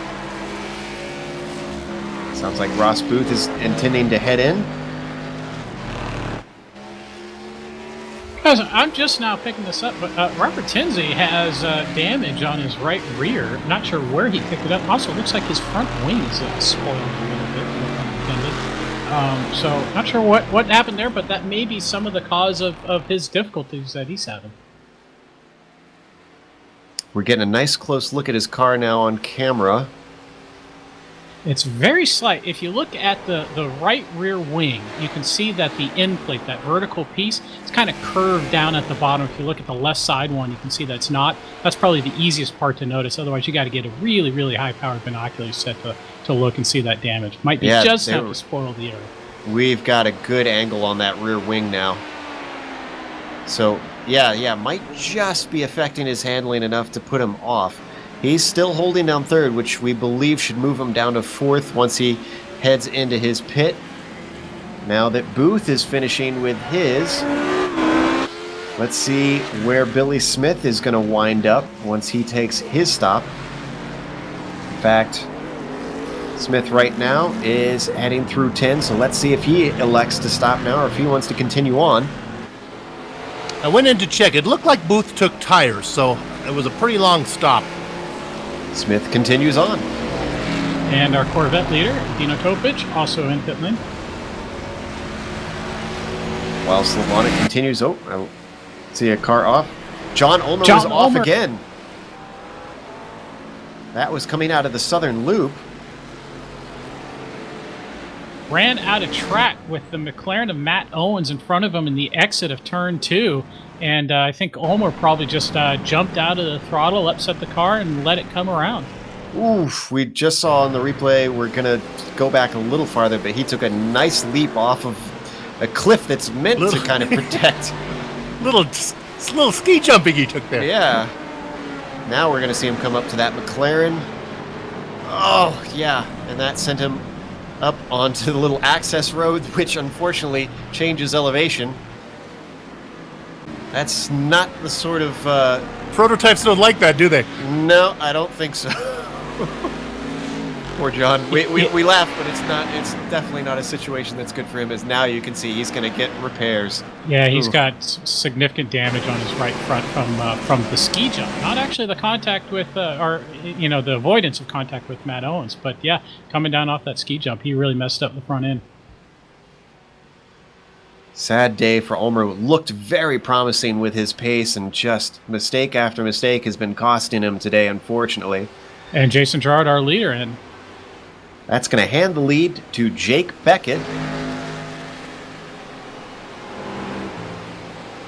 Jake's been having a very nice day. We haven't heard a lot about Beckett, actually. Ulmer out, taking his free car, if you will. Whoa! I need to stop saying people are having a good day. You're killing him, Joe. Beckett gets it turned around. That was also in the same spot that we saw before, out of the southern loop. I'm going to chalk that one. I think he was just trying to carry too much speed in the middle of the corner on old tires, and just around she went. Boy, if Dino's listening, I think by now he's hoping, please don't say anything good about me. Yeah.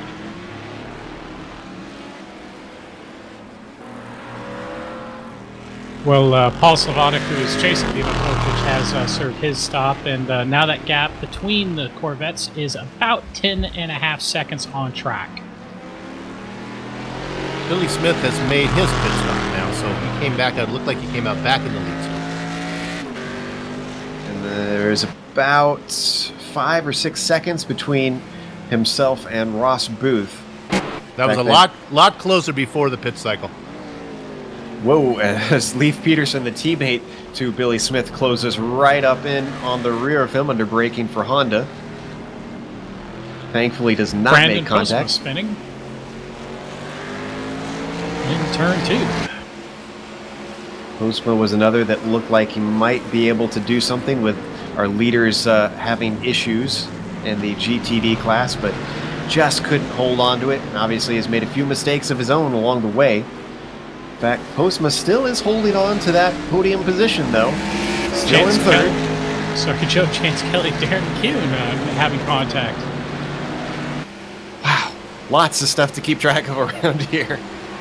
Here we see Kelly, who is actually working his way past Postma, cleanly sized through.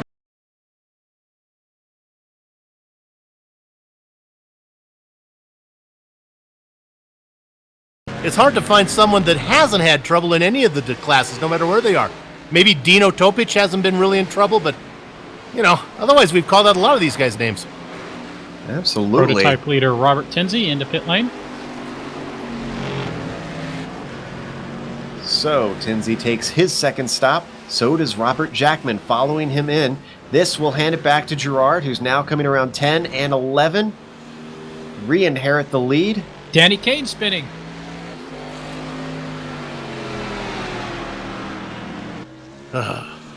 Looks like he dropped wheels on the entry to turn 2, the southern loop. Not really what you want to do at all there. Yeah, we saw Paquin do that a little bit earlier in this race. Now, Kane had already made he's done. He's already made his final stop, so he's got what he's got. Remember, we were wondering about if he was going to make a long Matt stop. Owens is hit by David Fernandez into Honda corner. Spins Owens around. Well, it's a bit like it's a bit like Mosport all over again, guys. Just contact everywhere. Drivers having a difficult time trying to navigate each other. Ooh, yeah, nice little punt into the corner. Both of them going off into the grass, and then rejoining without too much incident, thankfully, as a HPD splits them. There you see Owens currently scored in 7th. Ulmer working his way around. Looks like Ulmer's got his damage repaired. Yeah, I mentioned that a few laps ago, but that's right. You can ignore me. It's a lot to keep track of today, Kevin. Yeah, sure. That's your job, Joe. You're supposed to be the lead commentator. Get on it. I'm trying. I'm still frazzled from Spa. That's my excuse.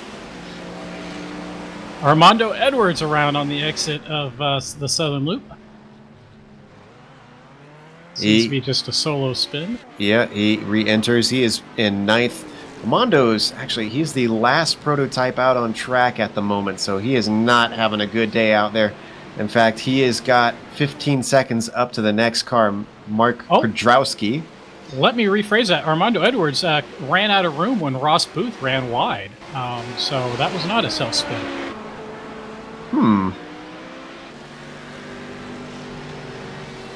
And honestly, if I had to choose between the two, I'd probably want to be the Cadillac. A little bit more weight than these little prototypes. And some honest-to-goodness steel instead of all that carbon fiber. Oh, and I'm hearing Dino saying something.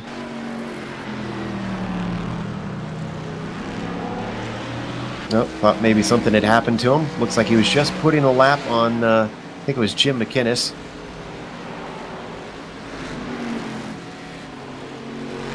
Dino has yet to win a race in this GT2 class here in the AMG Sports Car Challenge. If he can get his maiden victory. Oh, Jabinski! Oh, I think they know what they're doing. Jabinski gave him plenty of room. So did Topic. 23. We're noticing that the brake lights are still on for Dino, even on the straightaways. No, the Corvette's, this has been throwing me off. The Corvette's tail lights look really, really bright in this fog. It's just something about the lighting effect. Thought that maybe he had a hardware failure of sorts where his brake was dragging. Now look for that center brake light. The center high-mounted stoplight. Chimsel for all you legalese experts when it comes on, and you know the brake lights are for sure on. Kevin, always with the good technical information. Hey, that one's a lot more legit than red blinky thing doodad that I came up with earlier. This is true. You get to hear some of the behind the scenes of all the technical terms that we come up in with sim broadcasting. So, we have 22 minutes left on the clock. Jason Girard still leads overall. Dino Topic still leading in the GT2s now that pit stops seem to be done for all classes. Jim McInnes am I seeing right? Is he? No, John Paquin. No, John Paquin. Paquin's still our leader in the GT3s, and Billy Smith, our leader in the GTD class in the Cadillacs. And we're seeing a battle for P2 for the prototypes starting to develop here. That is between Tinsley and Beckett. We're also hearing word. Whoa, as a car goes off track to take points, that's David Fernandez. Big moment coming out of 12. That was scary for him, I'm sure.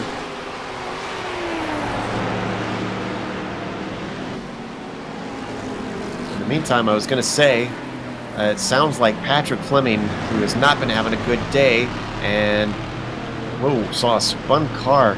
That Matt Owens gave Robert Jackman a bit of a scare.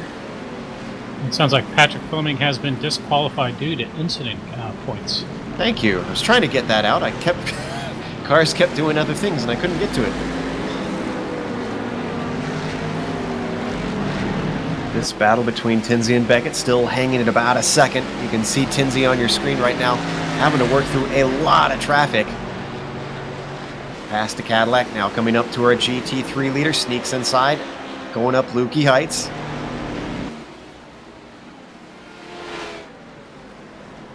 Beckett gonna try and see if he can work his way past Paquin, looking around the outside of 11. Makes it clean. Lost time though. Almost up to 2 seconds now, the gap between Beckett and Tinsley. Again, this is for second in the prototypes.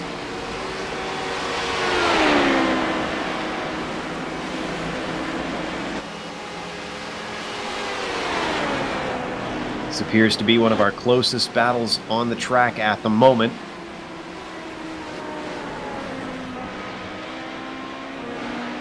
also still got Dave Hill and David Henry, but they are not much closer than Beckett and Tinsey. I'll keep half an eye on the timing and scoring, and we'll break in if those guys start to get closer.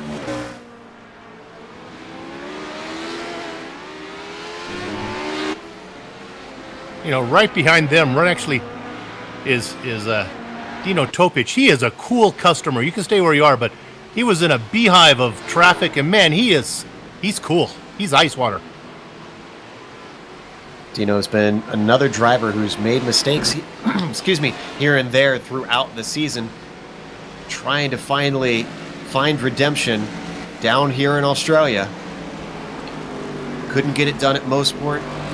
Couldn't get it done out in Japan at Motegi. He's got 20 minutes left to go. Oh, and he tries to put a lap. Oh, and it makes contact. I did it! God! Sorry, Dino! We're going to look at the replay. That was with David Henry, actually. That was coming down into turn 10. We're riding on board with Dino. Oh, that was a bit of an ambitious dive, though. I think he wasn't sure if he was going to let him by or not, unfortunately. He was trying to put a lap on that car that was ahead of him. Still holding on to first. Yeah, but his lead was double digits a while ago. Now after that it's down to like 5.5. Yeah, it was about 12 seconds right before that contact. Is McGinnis taking his second stop or a third stop? Well, this is McGinnis first. Those guys haven't come in yet. Take one and McGinnis. Those guys run forever. So McInnes has done his second stop now, and he is returning to the track. He's been losing ground to Paquin, though, so I don't think he is going to be a challenge unless we see a mistake or possibly traffic start to really hold up John. Chance Kelly allowing traffic to get past him as he just avoids braking for Honda or for the hairpin at turn 10 altogether.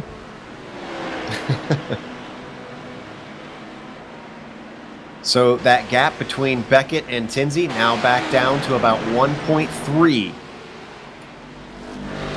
He was able to close in, now down to 1.2 as they head around the southern loop.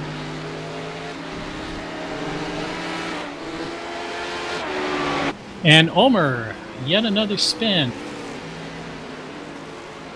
This time into Siberia.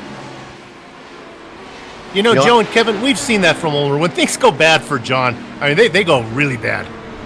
You know, I wonder if that's something about just him as his character of driving, as we see Kudrowski off track there, is that when he makes one mistake, you know, sometimes they talk about the red mist coming down for drivers. You get aggressive, you make more mistakes. I wonder if that's what's happening with John. He's just maybe pushing too hard to try and make up for the things that he's already done wrong.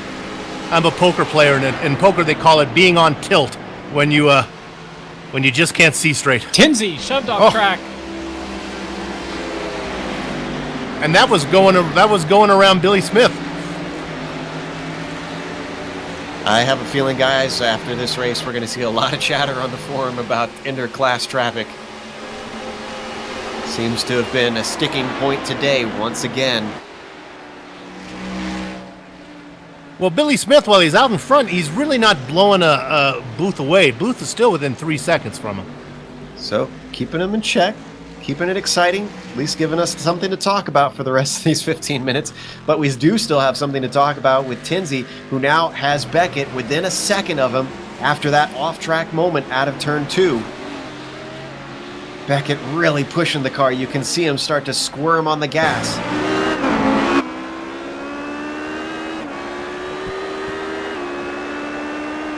They're going to have the lap car of Jim McInnes just ahead of Tinsey, and Tinsey gets balked. It's going to close the gap. There goes Beckett. Now down to less than half a second. Down into the hairpin of 10. If he can get himself a good draft coming out of turn 12.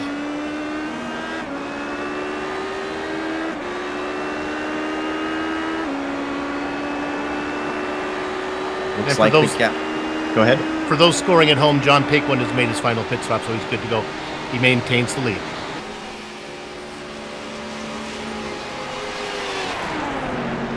Not able to close. Oh, now he is. Whoa, and that's Brandon Postma that allows him to get right up on the back of him. They work past the McLaren of Leif Peterson. Now it's down to 2/10. He's right behind Tinsley. This is for second position. Tinsley holding to the right, down, being defensive. They've got the lapped car of Jabinski just ahead of him. He pulls off to the side, lets the battle through. Up through Siberia. Heavy banking on this corner. Uphill, whole way round.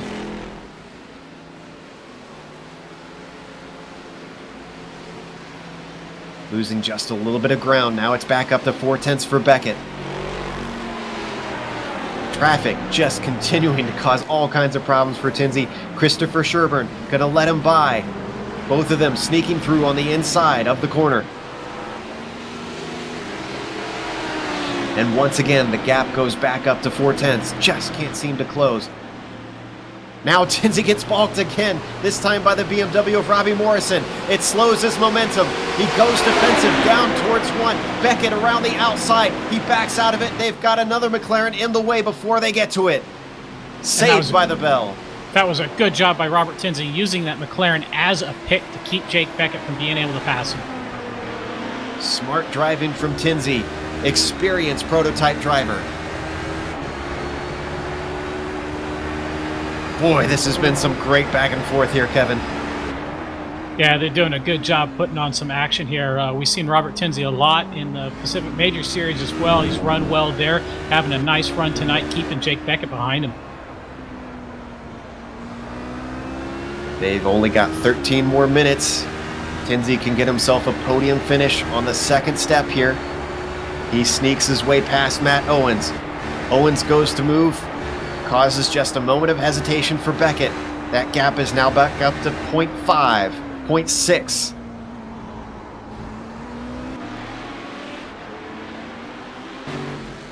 A little bit of a bad corner for Tinsley coming through 10.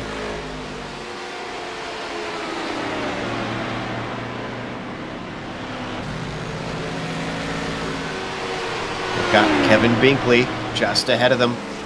Not sure if they're going to be able to clear him by the time they get to turn one. Binkley brakes, lets one of them through, tries to hug the inside. Beckett manages to go around the outside, and the gap is now up to 0.8. Quick aside, Paul Slavonic, second place in GT2 Corvettes, had an off in turn 2 on the exit of Southern Loop, lost a couple of seconds to Dino Topic. This is currently the closest battle on track.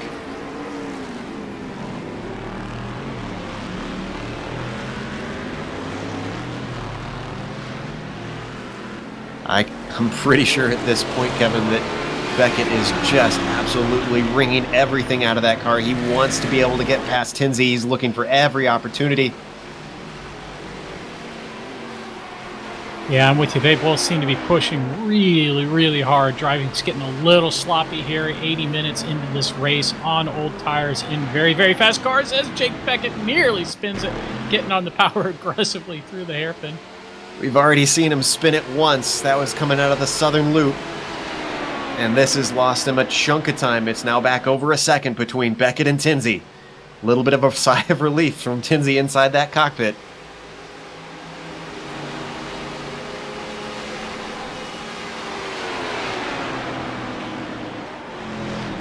Now getting down to about 10 minutes left to go.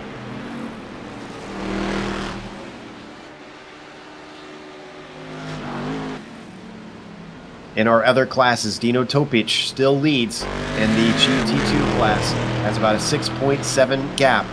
John Paquin about 13 seconds ahead of Jim McInnes in the GT3s. As well in the GTD class, Billy Smith also with about... Nope, about 2.5. About 2.5 seconds. Booth? Yeah, Booth is beginning to run him down. It might be due... You can stay up where you are, but it might be... due to traffic, but that thing's not done yet. So you'll have to break in if that actually starts to erupt, because right now Beckett closed down to about 0.9, just a couple tenths gained.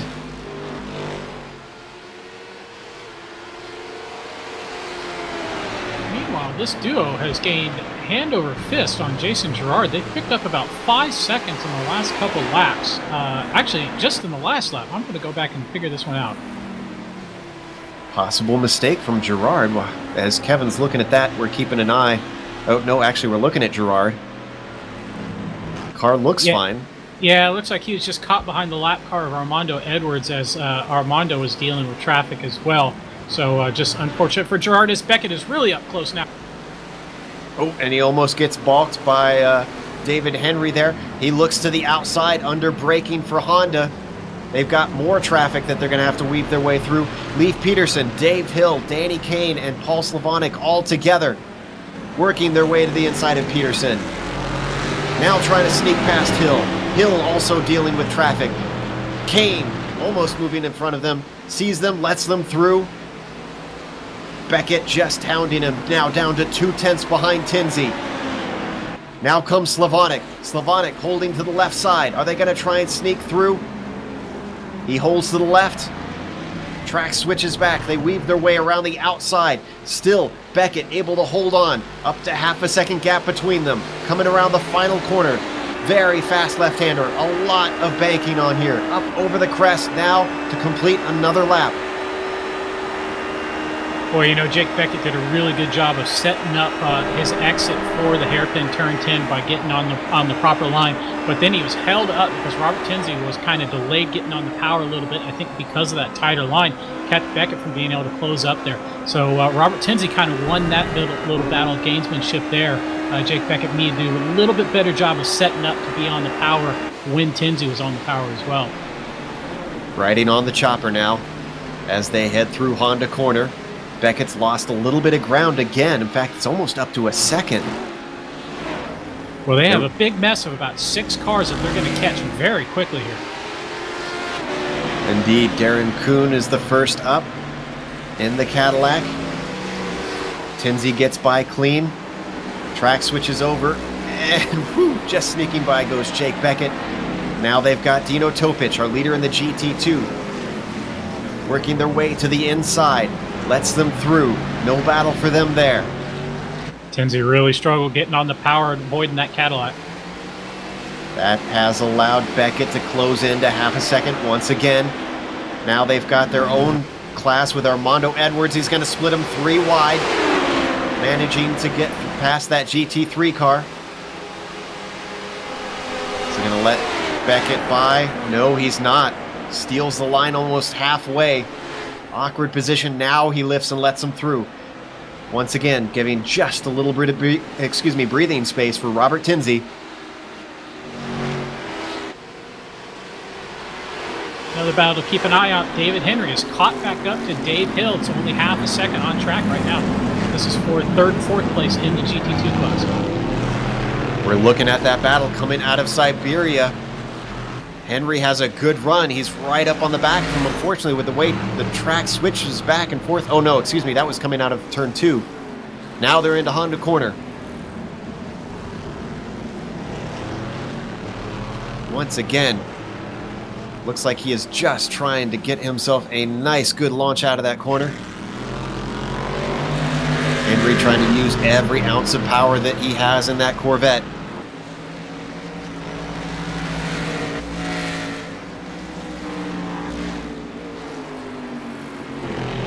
That was Paul Slavonic way off in the distance on screen there. He collected Darren Kuhn, made contact with Kuhn in turn 8. We're going to look at the replay.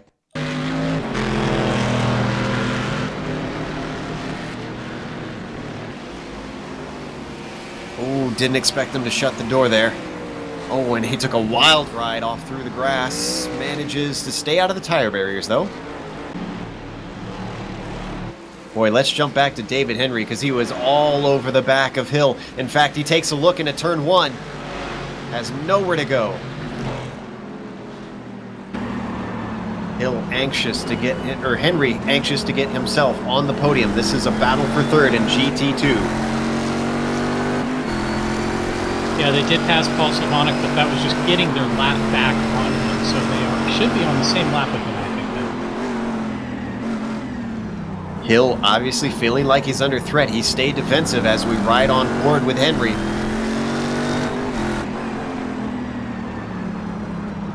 Up the hill through Siberia. And boy, Hill looks like his tires are struggling here at the end of the race. The car just squirming under power.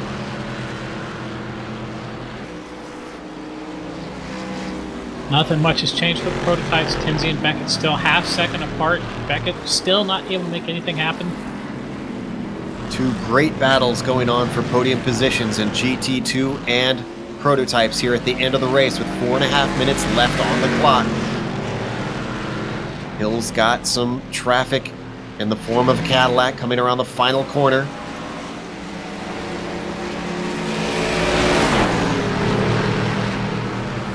Cadillac switches across. Henry's trying to use that draft, see if he can pull in alongside. Oh, and that's going to really hurt his entry into one. So much time lost there.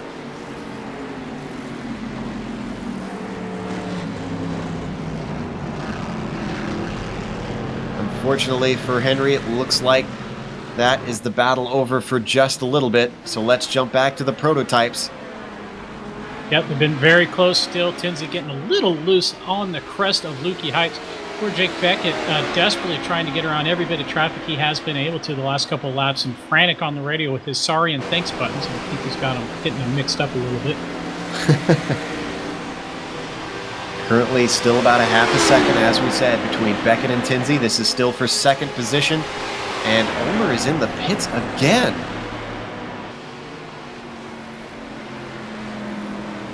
This will be a race to forget for poor John Ulmer. Yeah, I think that was a splash and dash. Insult to injury, it seems then. Meanwhile, I'm seeing that Henry is right back on that bumper at only 2/10, 3/10 behind Dave Hill. Oh, and then he goes off. Way off on turn 12. Manages to hold it together, and there's that gap back up again. Henry's got the pace, he just can't seem to capitalize. Guys, I think Jason Girard is running out of fuel. He's lost about 5 seconds to Tinsey and Beckett over the last couple laps. He's run about 1.5 2 seconds slower than they are right now. This is going to get very, very close with 2 minutes 20 to go if he is short on fuel. Gap is now down to about 5.5 seconds between Girard and Tinsey. It looks like he's back up to pace. We're riding on board with him now. Beckett and Tinsey, they touch in turn 12, I think, for sure. And Beckett takes that position away. Let's see if we can get a quick replay of that one. All that time watching that battle, and we might wind up missing the pass. Let's look at it now. Looks like he just got held up by these GT3 cars. Wow, that was brave from Beckett. He knew that was his one and only chance, possibly. And he took it with gusto. Oh, and David Henry spun in that battle for GT2 into Honda. I wonder if Tinsey had some damage in that contact. He's already 3 seconds back. He and Beckett made contact again, guys, in the exit of the Southern Loop. It's all starting to kick off here in the last moments. 1 minute left to go. Our leader, Jason Girard, is coming around. Looks like we should have 2 laps left. And last time by, Jason Girard was faster than Beckett and Tinsey, so if it was fuel, he was just being conservative for a couple of laps. White flag is now out, so I was wrong. Girard has one more to go. He's got 6.5 seconds. I think Girard might have been timing that. I don't think he wanted to get there too fast. It would have been an extra lap for him.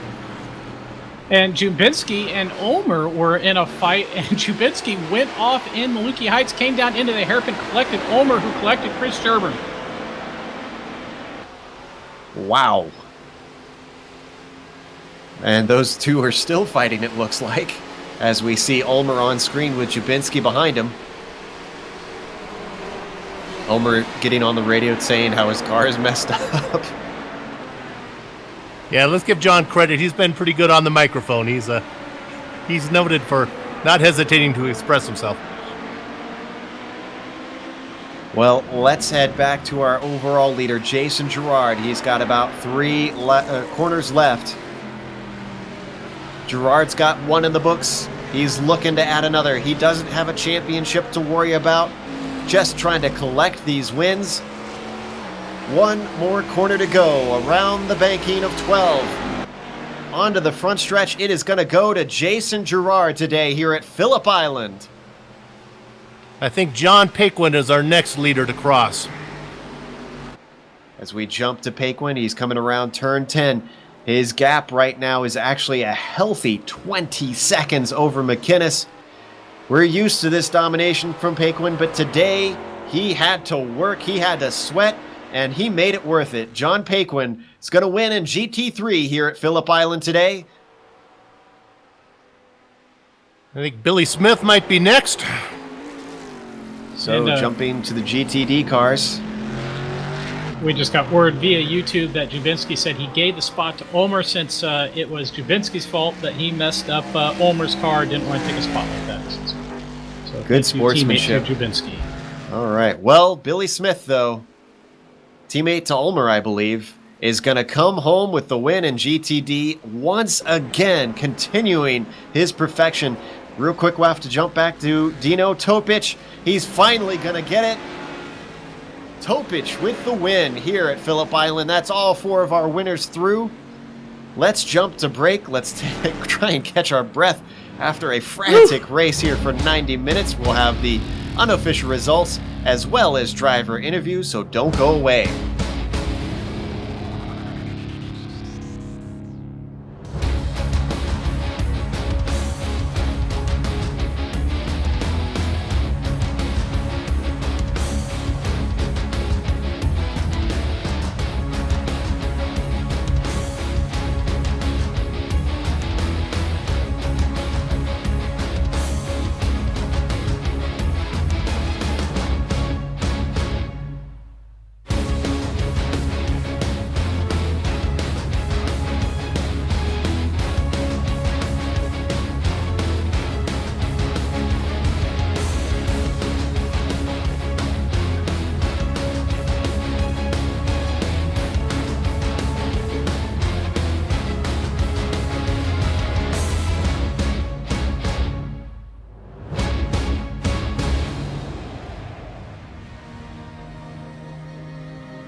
Welcome back to a very foggy Phillip Island, and boy, this track, as usual, gave us quite a lot of excitement through the 90 minutes here in round 9 of the Autobahn Motorcar Group Sports Car Challenge.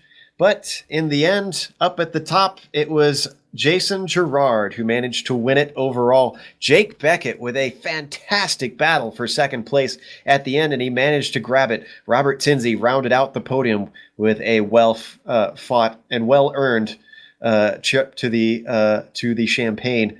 Robert Jackman came home in 4th. John Ulmer, with problem after problem, unfortunately, came home in 5th. Mark Jabinski came home in 6th, with Chance Kelly in 7th, and Armando Edwards in 8th. Then we get to our Corvettes and the GT2s. Dino Topic took home his first win in 9th and 1st in class.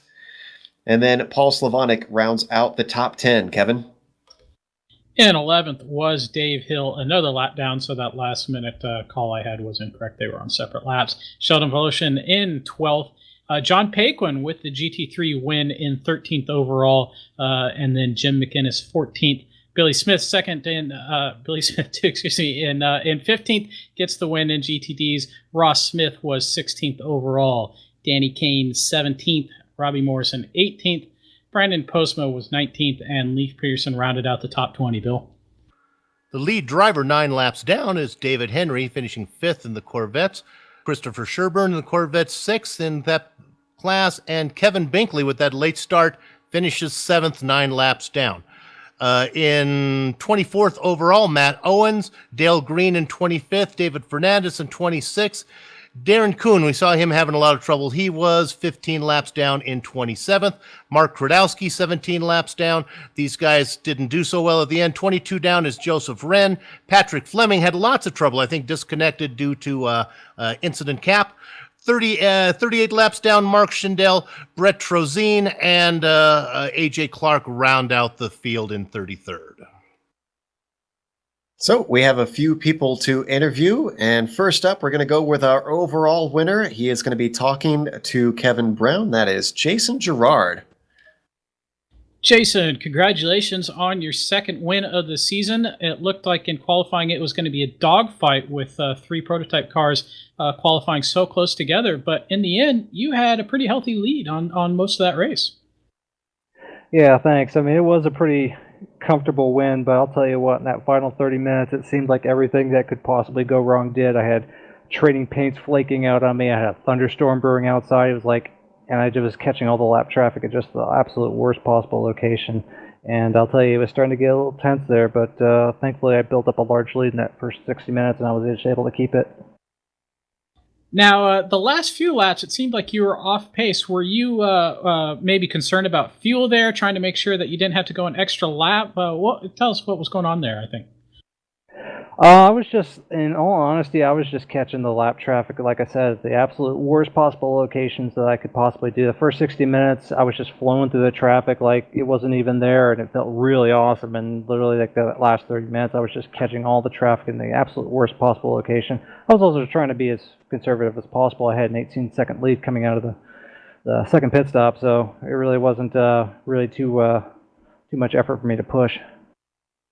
Now, I'm not sure there's really a good place to catch traffic at Phillip Island, but how did you feel about the interclass traffic going on today? I thought I thought everybody behaved themselves quite readily. Of course, there are some people that you can trust, and some people that you probably want to give a little bit of extra room to, and that's nothing new at all ever. So for the most part, it was pretty tame. All right. Well, congratulations on the win tonight, Jason. Thank you, Kevin. All right. Well, next we have our second winner of the day, and that's in the GT2 class. Dino Topic finally took home his first win, and we understand that Dino always listens in. So, Dino, were you excited to finally hear your name called when you crossed the line? It was interesting. Sorry I'm talking about guys. It was a little bit late over here, but it was. I was a little surprised by Paul, but I guess he had a run in with the BMW and my pit stop. It worked out pretty well. I pulled a couple seconds away, but I don't know. It was a lot of impressions on that race. Definitely a lot of fun. We saw you in the early stages of the race, just waiting behind Slavonic and seeming like you had a little pace to get by him. Were you trying to stay patient and waiting for that mistake that he eventually made? Definitely, patience is a virtue that I've learned a lot, especially in the spot 24-hour race we all did this weekend, and even some GT3 endurance races I've done. And I noticed I had the pace. I was able to catch up from a little ways away, and I just waited and see what happened. And just played the pit stop game and see what happens, I guess. Obviously, it helped a little bit that Kevin Binkley didn't manage to grid up. We're not sure what exactly happened that caused him not to take the start of the race. Do you fancy trying to maybe continue this trend and start to challenge him in the championship, or do you think it's not possible with the way that he's been dominating when he doesn't have issues? I don't know. After seeing our similarities in the pace on most sports, and I mean, here I can't really say anything. I haven't looked at the lap times. We'll see. I mean, I really got fond of GT1 cars. I like the Corvettes.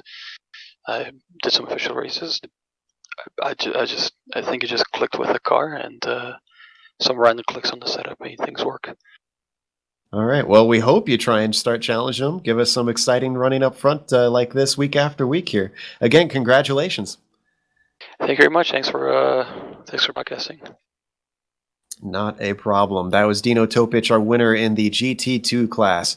Up next, we have our winner in the GT3s, and I believe I am also talking to that one. That is John Paquin, who we're getting used to seeing up at the front here. Once again, we didn't have any tornadoes, John, to give you problems, but it looks like you had a problem of your own on that first lap. Yeah, I was preaching to everyone about how the Corvettes were bad on cold tires, and I'm the idiot that almost ran over them. So I'm glad I had a lot of runoff there to avoid it and then try to catch back up. Now, it looked like, from our point of view, that you had already taken it in the early days and gotten back into the lead, but then all of a sudden it seemed like Danny Kane had a short stop. Were you expecting to find him in front of you after that first pit stop? Yeah, I absolutely was. I knew that with the lead I got out, Danny's going to not take tires. I took tires on that stop because I didn't want to. I wanted to leave the tires and not take them on my third stop. So I'm sorry, my second stop. But I did take tires, and he was right there, and that was a hell of a battle. I don't know if you guys watched that, but that was a great deal of fun for me. We certainly caught a bit of it on screen, and we're enjoying watching you try to fight your way back through the field. So next up, I believe, is Suzuka. How do you fancy that track? Because it shares some similarities in the difficulty in passing, but a lot more space on track than here at Phillip Island. Yeah, I think the McLaren ought to do similarly. Is that a word? Similarly. I think that's a word.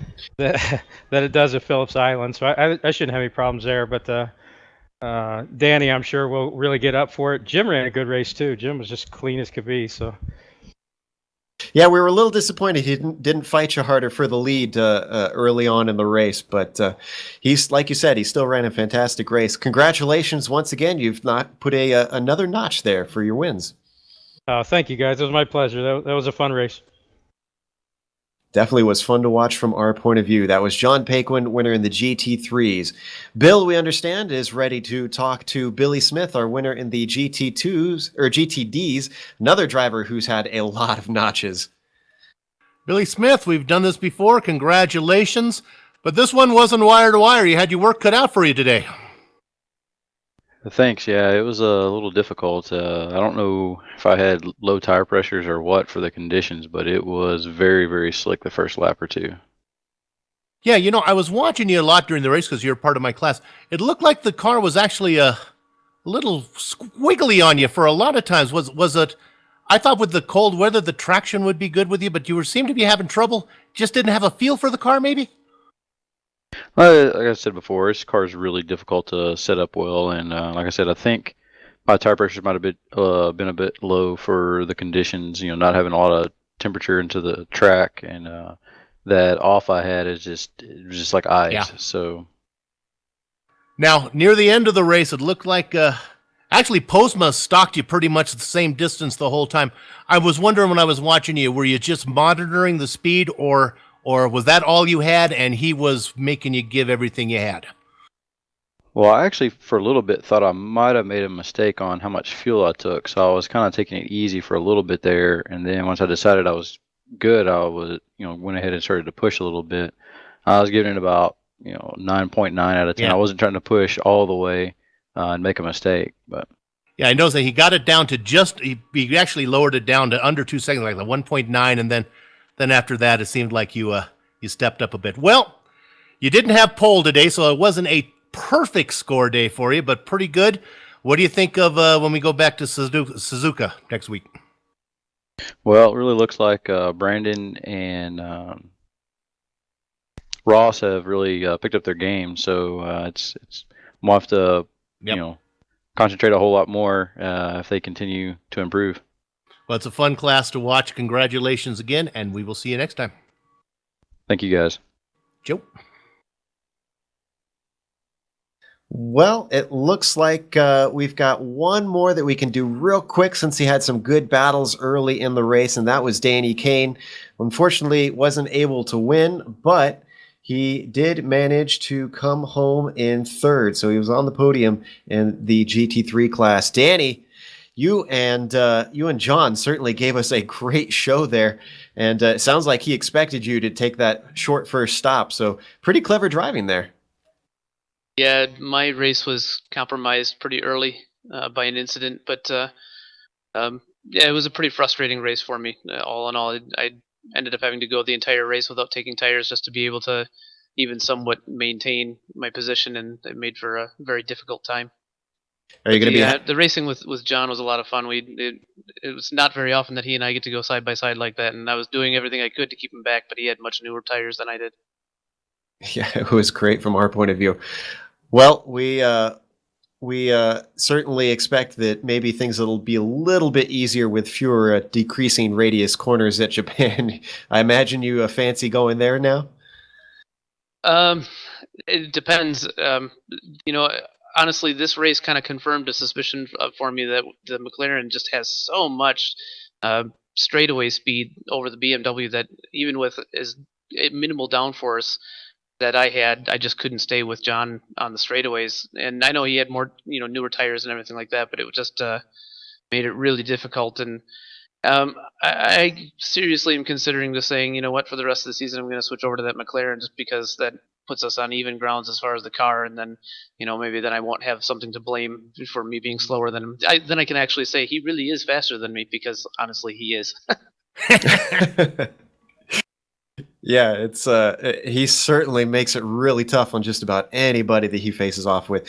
Well, you didn't win it, but congratulations on a podium. Yeah, thanks, guys. That was Danny Kane, third place finisher in the GT3 class. Real quick, we're going to try and sneak in Beckett here. Jake Beckett finished in second, and the prototypes actually had a fantastic battle with Robert Tinsey. Jake, one moment that we saw on screen that I want to ask you about real quick before we go is that last pass on Tinsey through turn 12. Was that sort of a I'm not going to get any other chance, got to take it moment for you? Jake, are you there? Looks like we might not have Jake here. Jake, can you hear us? Oh, unfortunately, Jake's mic is not working. We're sorry about that, Jake. We were hoping to sneak one in with you. But that was Jake Beckett that we were trying to talk to there. He finished second, had a great race there at the end with Robert Tinsey. So we're going to close up today. And as we close up, we have, of course, a few people to thank. That is Autobahn Motorcar Group, the official sponsor of the AMG Sports Car Challenge. And, of course, John Ulmer, the organizer of this league, who puts in a lot of thankless hours to make these races happen. Thanks to iRacing.com, XSplit, Twitch TV, Audio Technica, Behringer, and AverMedia, the software and the hardware that we use here at GSRC to make our broadcast possible. Thanks to the team today, Amjad, Kevin, and Bill. If you'd like to find out more about GSRC, you can find it at www.globalsimracingchannel.com, along with archived races and what upcoming broadcasts we have. We're also on Twitter at GSR Channel and Facebook at /Global Sim Racing Channel. Make sure and follow us on there. And also leave us comments and tweet at us. We love to interact with our fans and hear what you guys think about the races. Thanks goes out to Dougie Beard, who creates all the camera sets for the Global Sim Racing Channel. And a special thank you to Eric Ekholm and Casey Lalonde, who both provide music for our broadcast.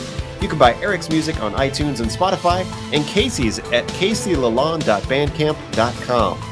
Our next race is going to be at Suzuka, as we mentioned, back up to Japan. That'll be Monday, August 17th at 9:15 p.m. Eastern. We also have upcoming races for other series on the screen, so check those out and mark them down on your calendar. But until next time, race clean, race hard, and I'll see you on the track.